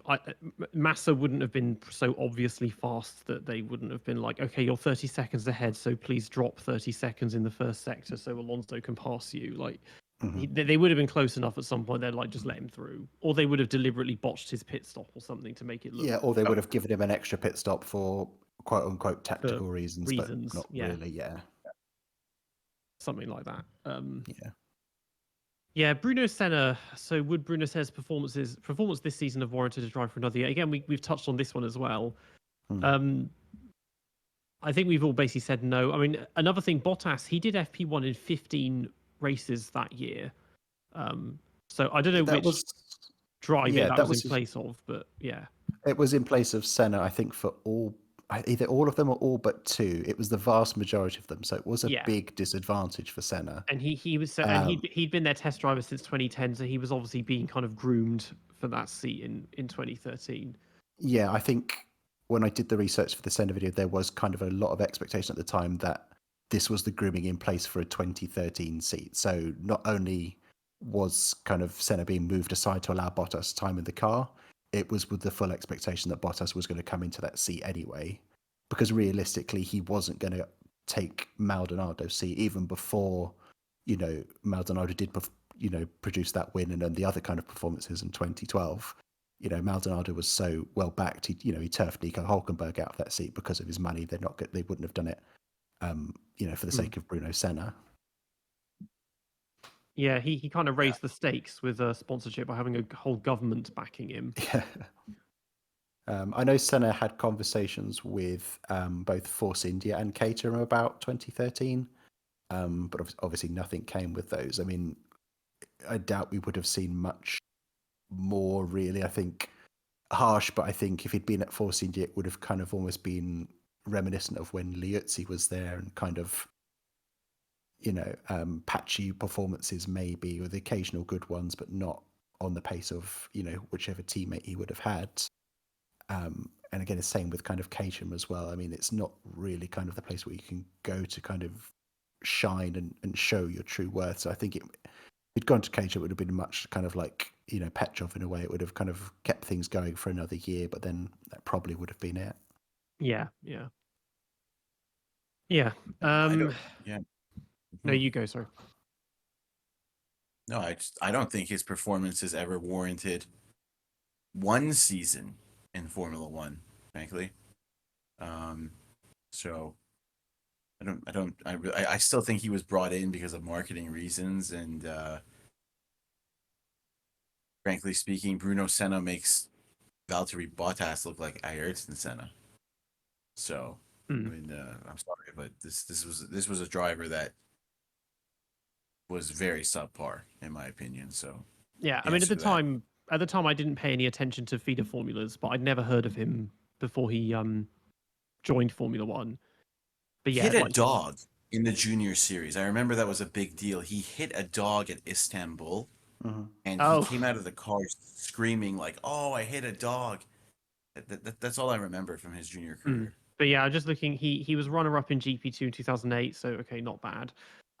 He won the Formula 3 Australian Grand Prix in 2006, whatever that was, and he was third in British Formula 3 that year. But yeah, so no, nothing much to shout about on that front. Yeah. Again, context can be kind of key on it as well. So you've got to remember that he was karting at the time when Ayrton was killed, and then kind of obviously the family took him away from that. So he didn't go back into racing until 2004. And I think he was 2021, I think it was, when he got back into racing. So, that's a huge part of kind of your childhood and your kind of education to miss out on. The analogy is that kind of, if you want to, learn a new language or something like that, the best time to do it is when you're a kid, because that's when your brain is kind of cramming in that most kind of information. You can kind of keep it moving forwards. So if you draw kind of parallels with racing in a way, that's a whole decade away from kind of honing your skills and picking up tips on the karting tracks, because he didn't go back to karting, he went straight back into single seaters.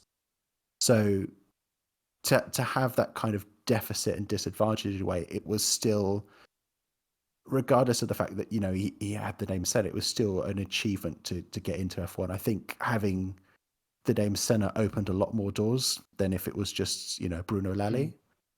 But Yeah. you still have to do some performances there, and there were occasions where he did perform. It just wasn't at the level perhaps it could have been or should have been. Yeah, I mean, he was 20 when he entered single seaters, and then 26 when he entered Formula One, which is well, the Formula One is not so bad for age, but for that time, but that's very late for single seaters, 20 years old. Well, exactly. If you think we were talking earlier about kind of the age of people going into one, we were talking about 19-year-olds. If you have 19-year-olds going to Formula One, conversely, you've got someone who's just getting into single seaters at that same time. That's a huge rush that you've kind of got to immediately get in the car and perform. And again, sorry. He was basically 6 years behind where he should have been. Yeah.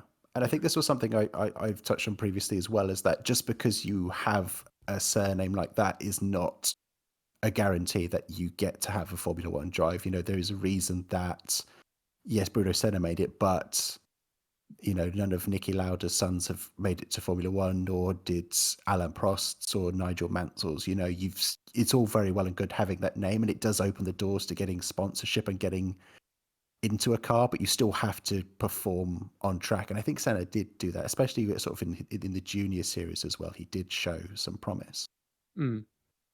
Yeah, that first race of Formula E told me everything I need to know about Nicholas Prost. Yeah, that was quite something. That was quite a spectacle. Yeah. But yeah, so next segment, now we have the race rankings to do. So top 3 drivers of the race. What are we thinking? Yeah. I think Hamilton is 1. I would put Vettel as 2. Vettel still did a really good job. And Button is 3. Those are my... Massa's a good shout for 3 as well, but I'll put Jensen. So I think I'm just going to go with a pretty boring Hamilton, Vettel, and then Button, just for their consistency and or their tremendous racecraft during the race. Those are my top 3. I think I'd agree with that as well. I think I'd add the caveat that Räikkönen is probably 4th and just kind of a flash behind Button. I think the way that Button came through was very impressive and showed a good turn of performance. But yeah, you do have to kind of would give an honorary mention to Räikkönen, if only for that kind of move on Hülkenberg, but it was still good rest of the race for him as well.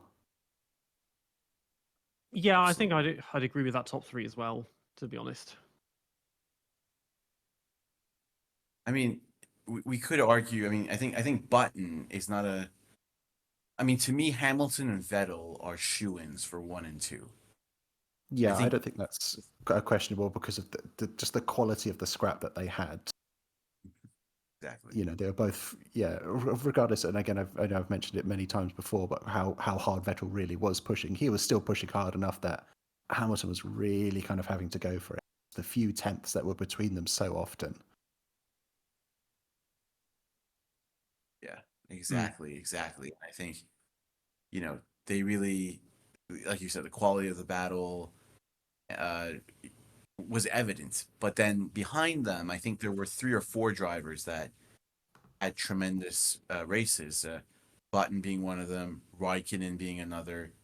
Massa, and even Alonso. You know, Alonso had such a good start. You have to give him credit for that.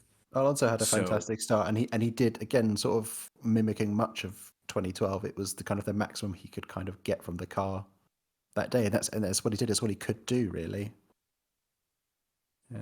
Looking further down the yeah, field, there's we saw some little flashes from the likes of Hulkenberg and Ricciardo, but sort of it was quite brief. Nothing really with any kind of impact at the end of the race, really. yeah.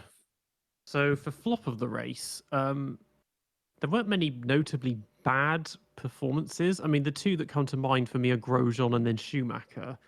Yeah, Because Grosjean has the spin, and then Schumacher goes from 5th to 16th and finishes behind Rosberg, who started the race in 17th. mm-hmm. I'm gonna have to. Grosjean spun. Go ahead, Chicane. Actually, I'll go last. Oh, that's okay. Yeah, I think I do think it. Yeah, like I said, there's not only a huge standout kind of this was an atrocious race. I think by the dint that the fact that someone does technically have to be at the bottom with something like this, I do think it probably does go to Schumacher. A part of that is I think he did flatter to deceive with what he achieved in qualifying, but still to slump so far back. Even if the Mercedes was nowhere near the class of the field that it would later become. But you could see there were moments in the race where, that you going through the S's, there was this sort of long old kind of close knit group of cars coming through. You think, oh my goodness, this is really kind of close midfield racing going on. Oh, actually, no, it's just Schumacher's at the front of it and holding everybody up. Exactly. I think I agree. Yeah, for me, it's a flop because he qualified so well and then finished so badly. So, yeah, I'll give it to Schumacher too. Yeah, I think you have to give it to Michael. Unfortunately, Grosjean had a really bad spin that was totally unnecessary yet again.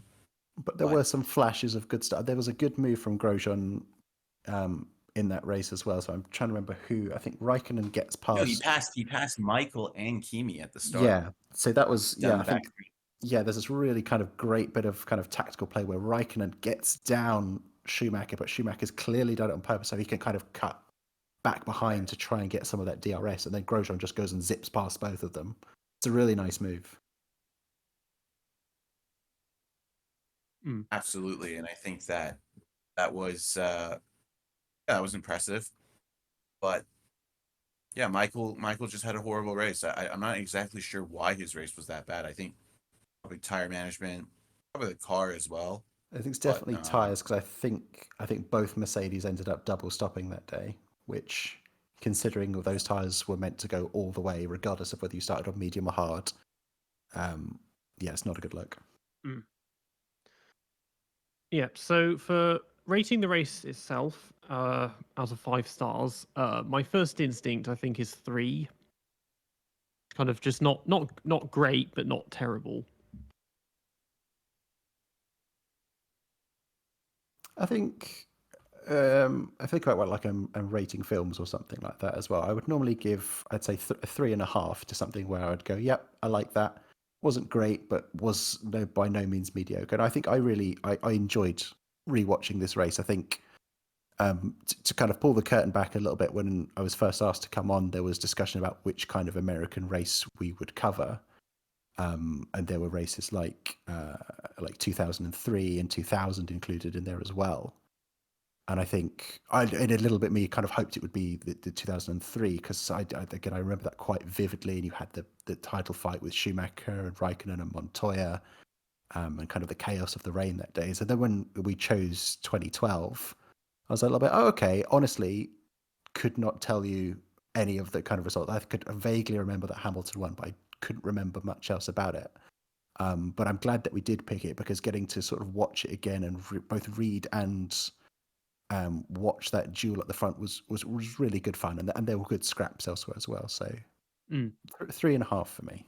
Yeah, I mean, I mostly remember this race because of HRT and Caterham and stuff. But yeah, the 03 race, we have something planned for that in the future, so that will come at some point. Sure, yeah. I agree with both of your sentiments in a way. think you both summarized it well. I'm just going to give it a 3 because it really was not as.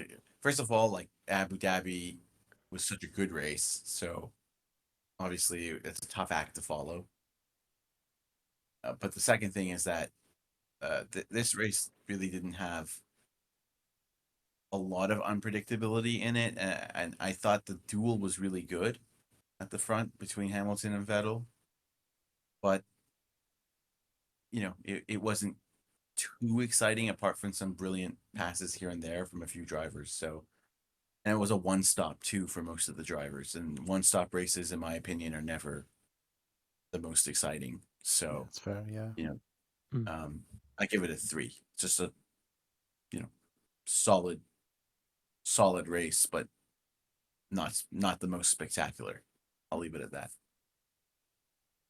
Okay, so now the final segment, as ever, is the DRS rankings, where we should have a driver, a circuit, and a car to rank.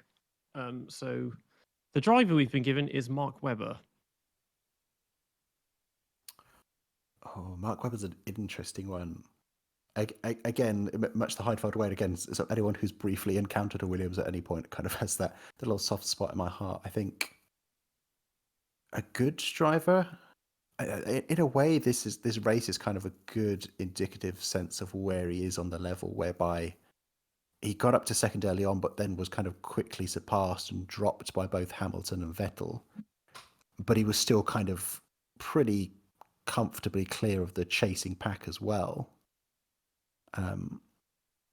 If you had this magical mythical race where you had every single driver racing from F1 history at once, and you kind of had to assign them in an order, you'd probably have Webber there, sort of just a little bit shy, kind of being able to kind of catch up with those champions and those greats, but definitely kind of clear of like that midfield that's scrapping away. Yeah, I mean he came very close to winning the title in 2010 and threw it away at the end.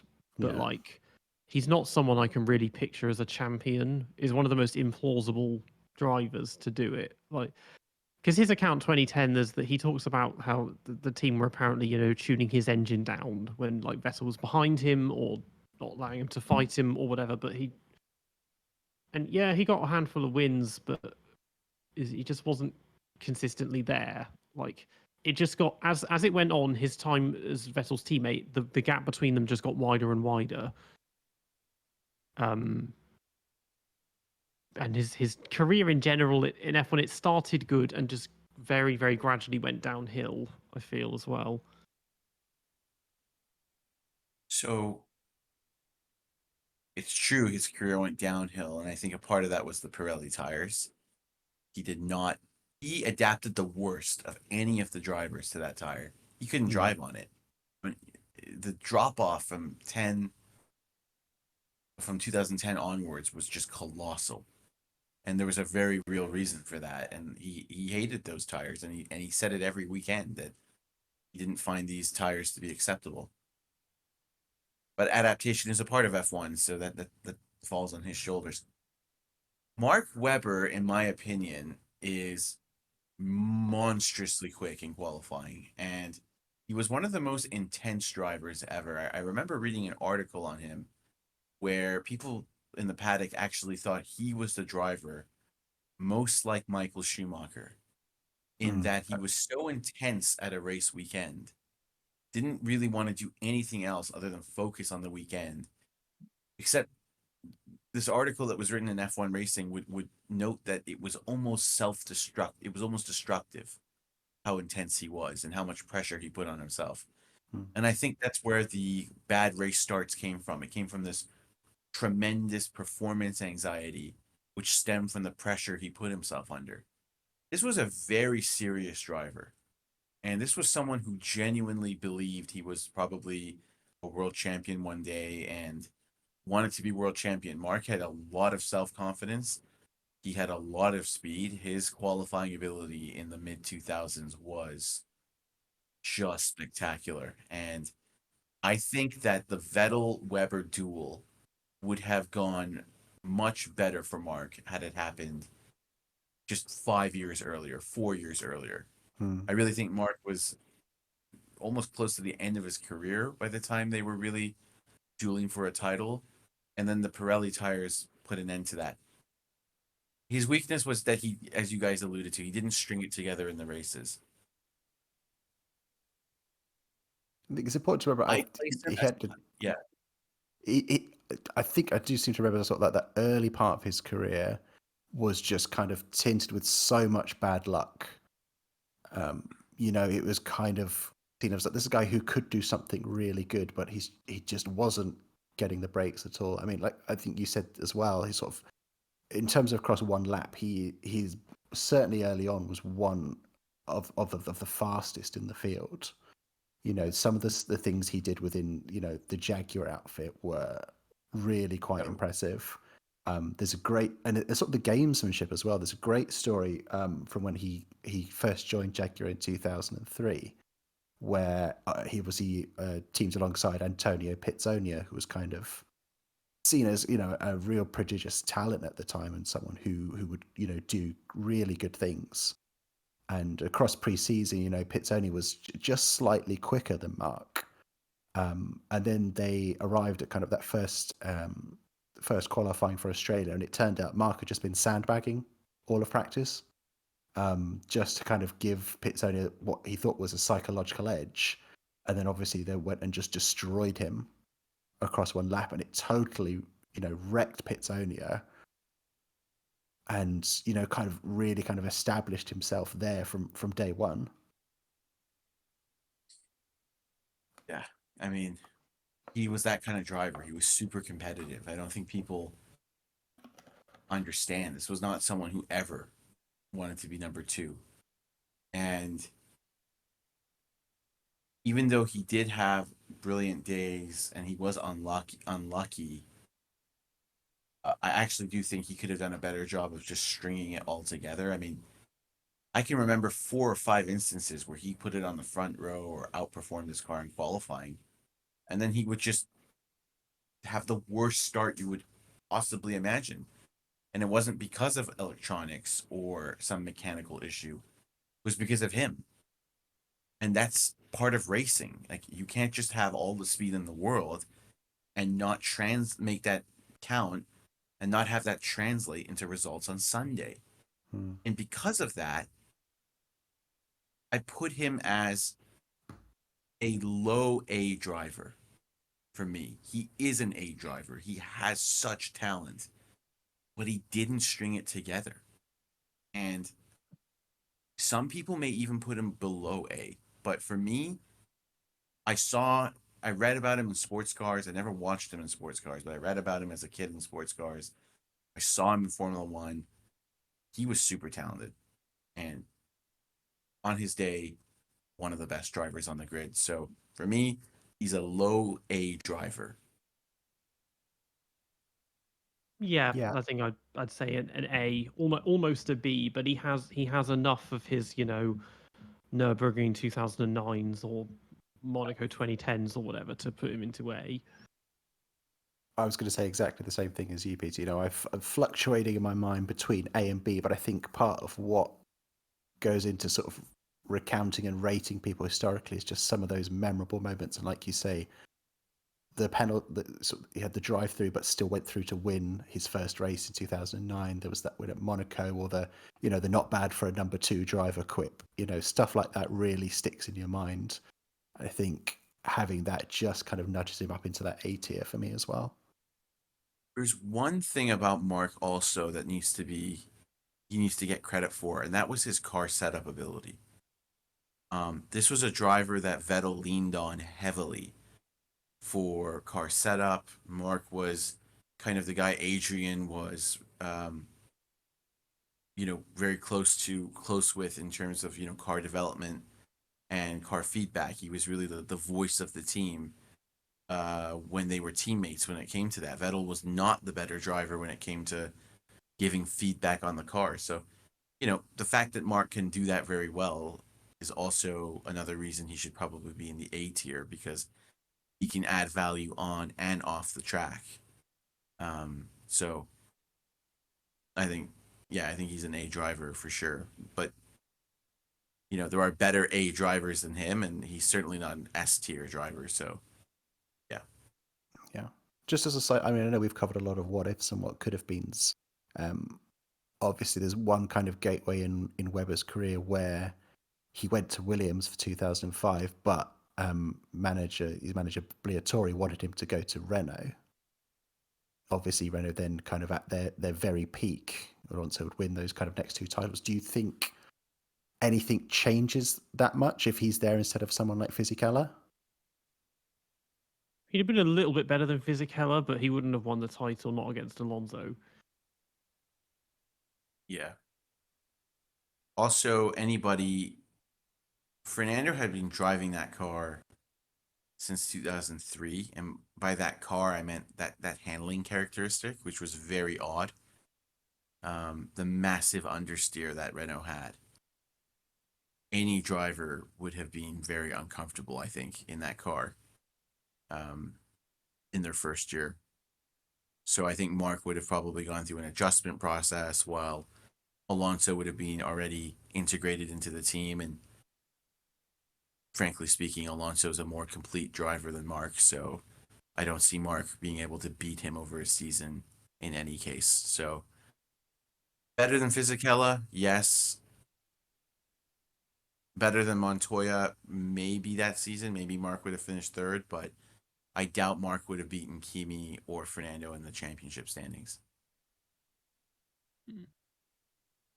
Yeah. So Mark's, we've all agreed unanimously Mark goes in A. So the circuit layout, we've got COTA.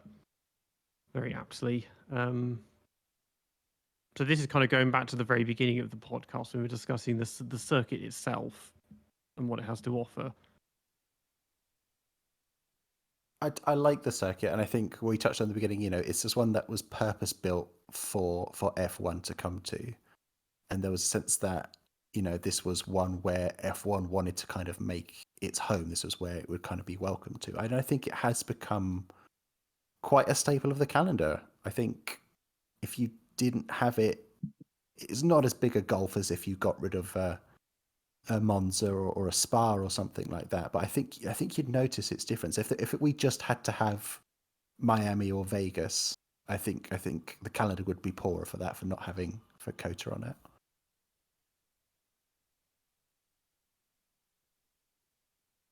Yeah, I agree with you completely. I think that's a very, very good point you made. It really has become like a staple, but I can't help but think that it lacking an iconic corner or lacking the iconic banking of Indy, for example. So, Do you think it loses and I that don't. because it's mimicking so many other things as well? Because it's almost kind of cobbled together of all these other bits and pieces, like imitations of Turn 8 of Istanbul or kind of the Maggots-Beckett's complex as well. Do you think that's what misses it? I do. I do. It's almost like it's a jack of all trades, but a master of none kind of That's a track. good way of putting it. And it has just less charm than those really classic circuits that we all love. And I detest the runoff areas. I mean, I really just don't like how these drivers just go flying off the track and they don't pay a price for it. So, and we've also had, as you both kind of alluded to and mentioned at the beginning of the podcast, how this track has produced some awful races, and there's a reason for that. So, it's a B tier track for me. So I put it in the B tier. A good track, but there are better ones. Yeah, I think I'd say B as well. I think turn 1 counts as a unique kind of iconic corner, but the rest of it is mimicking other circuits. Yeah, I agree with that. Yeah, I think I'd be happy to put it in B tier. It is a good track. It doesn't have, part of it is because it's newer. It doesn't have kind of that history to it. But I think you're right as well, Karen. It doesn't have that iconic. Maybe turn 1. I think is very memorable. But aside from that, it doesn't have that one standout thing, but it does still. It flows nicely. Even from a perspective of just driving in a video game, it's a nice circuit to drive on. It's by no means terrible, but it's no means great. I think B tier is a fair place to rank it. So then for the car, again relevant to 2012, we have the McLaren MP427, which obviously ended up winning this race.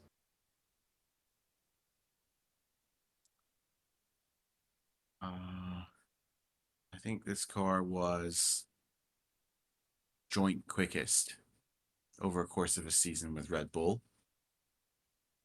Super fast car, good looking car. It didn't achieve the results it should have because the drivers made some mistakes. Particularly Jensen, I think, underperformed this season. I really think he. Yeah, you look at kind of his results at that first part of the season. He wins the opener, but then he's 14th in Malaysia. Then he's second in China, classified 18th in Bahrain. Only 2 points in the next 3 races. So it's real up and down from him. And you've got like a little bit from Hamilton in the middle as well, where yes, he wins in Hungary and Italy, but then retires from sort of 3 other races in that same period. Exactly, and I think Hamilton had much more bad luck than Jensen did that year. So it looks like Jensen's only 2 points behind, so they were closely matched. But actually, Hamilton, remember he lost that pole position in Spain, where he probably would have won that race. He retired from the lead in Abu Dhabi. He retired from the lead in Singapore.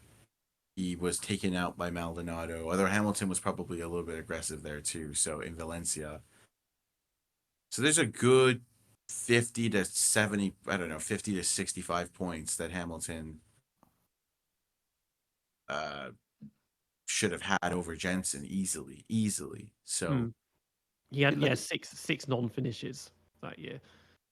Yeah, if you look at the constructors that year, it's almost boggling in a way that McLaren's only third.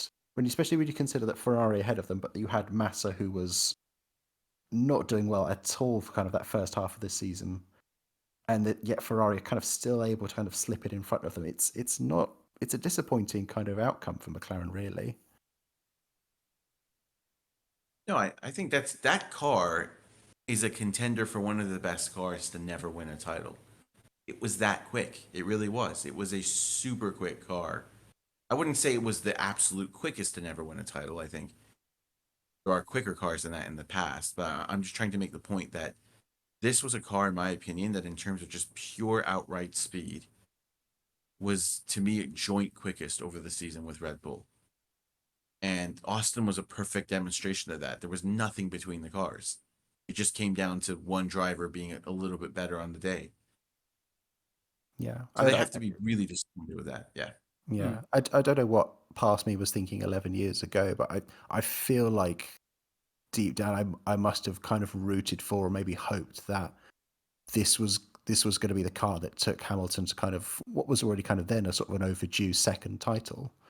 I think especially after that kind of open, I think they were first and third in Australia, and kind of with that unpredictability of the rest of the race as well, it was kind of a good opportunity for McLaren to get a title that year, and it just didn't seem to come together. I mean, looking at the qualifying battle in my video where I did qualifying points, Hamilton would have won the title by like 70 points. He's got 5 pole positions, but aside from his 6 non-finishes, of course, in Spain he got pole, but then had to start from the back, and still finished 8th. And then Bahrain, there was a bad pit stop, and that cost him several places. So he did lose, I think, at least 75 points, probably closer to 100 over the course of the season. Whereas Button, it was more often just his own lack of pace that was costing him points. Yeah. I agree. I simply agree with that. Yeah. I think it's the car. The reliability is not as bad, and we'll see the 2 retirements from the lead from Lewis. It's not as bad as it seems when you look at it, because a lot of those issues were not purely reliability problems, that points losses. I'd put it in A, I think, because without those, it would probably be an S tier because of how fast it was. But for me, I'd put it in A. I think it's a very good car, and I think if it had achieved the results that it kind of promised and perhaps should have, I think then we put it in A tier. But I'm going to be inclined to put it into B just because of what it. Part of it is the car, but at the end of the day, it's the results it gets and the people who drive it impact kind of its place in history and what we see from it. And I think because of that, it just slips into B for me. So, yeah, very good points all around. I think their reliability is a part of what makes something an S tier car for me. It can't just be a quick car and not have any reliability. It has to have both, and it didn't have both. So it's an A tier for me. It was clearly the joint quickest in my opinion. So that in that aspect, it was S tier, but then its reliability was like C tier. So averages out probably to a high B, low A. So I'm gonna say A tier. Yeah. Right. Well, I think that brings this episode to a close then. With that done, so that was quite a slog. We've been going for 3.5 hours in the end, but with several detours into as per usual, which is what you can expect, I think, with this podcast. Yeah, it's been really good fun. It's I've really enjoyed even all the tangents we've gone on. It's been good fun. Yeah, I enjoyed it as well. Great to have you on as well, Chicane. Great. It's always great to speak with somebody, a fellow F1 fan who knows what they're talking about and is not just informed about the sport through a certain television series. So yes. So yeah, thank you again to the Mobile Chicane. So where can people find you on social media if you want to plug yourself and your channel? You could find me at various handles that none of which match because people had already taken all the handles I wanted. But most importantly, you can find me at the Mobile Chicane on YouTube. Just released a new video on Friday about Sebastian Bourdais and his Toro Rosso turmoil, so please check that out if you feel like it. You can follow me on Twitter at Mobile Chicane YT, and those are pretty much the most places I post. I'm occasionally on Facebook or Instagram, but if you want to chat or get involved, come join me on the community pages or on Twitter. Awesome. Well, thank you again to Ciaron as well. Well, thank you, Peter, as well as usual, for leading the discussion as you always do, sir. So, I'm sure we'll be back at it with another episode soon. But it was great to talk through an old race. You know, when you go back and watch these races, you really you pick up on things that maybe you missed the first time, and it's always great to have a discussion about these things. So yeah, really enjoyed it. Yeah, thank you so much for having me on, guys. It's been really fun. You've both made me feel very, very welcome indeed. So it's been great to chat with like-minded individuals about, this sport that we enjoy and are so passionate about. Yep, and thank you to everyone for tuning in. Join us next week, where we should be moving 11 years into the future and discussing the 2023 United States Grand Prix. So thank you once again, and we'll see you all then. Thanks, guys.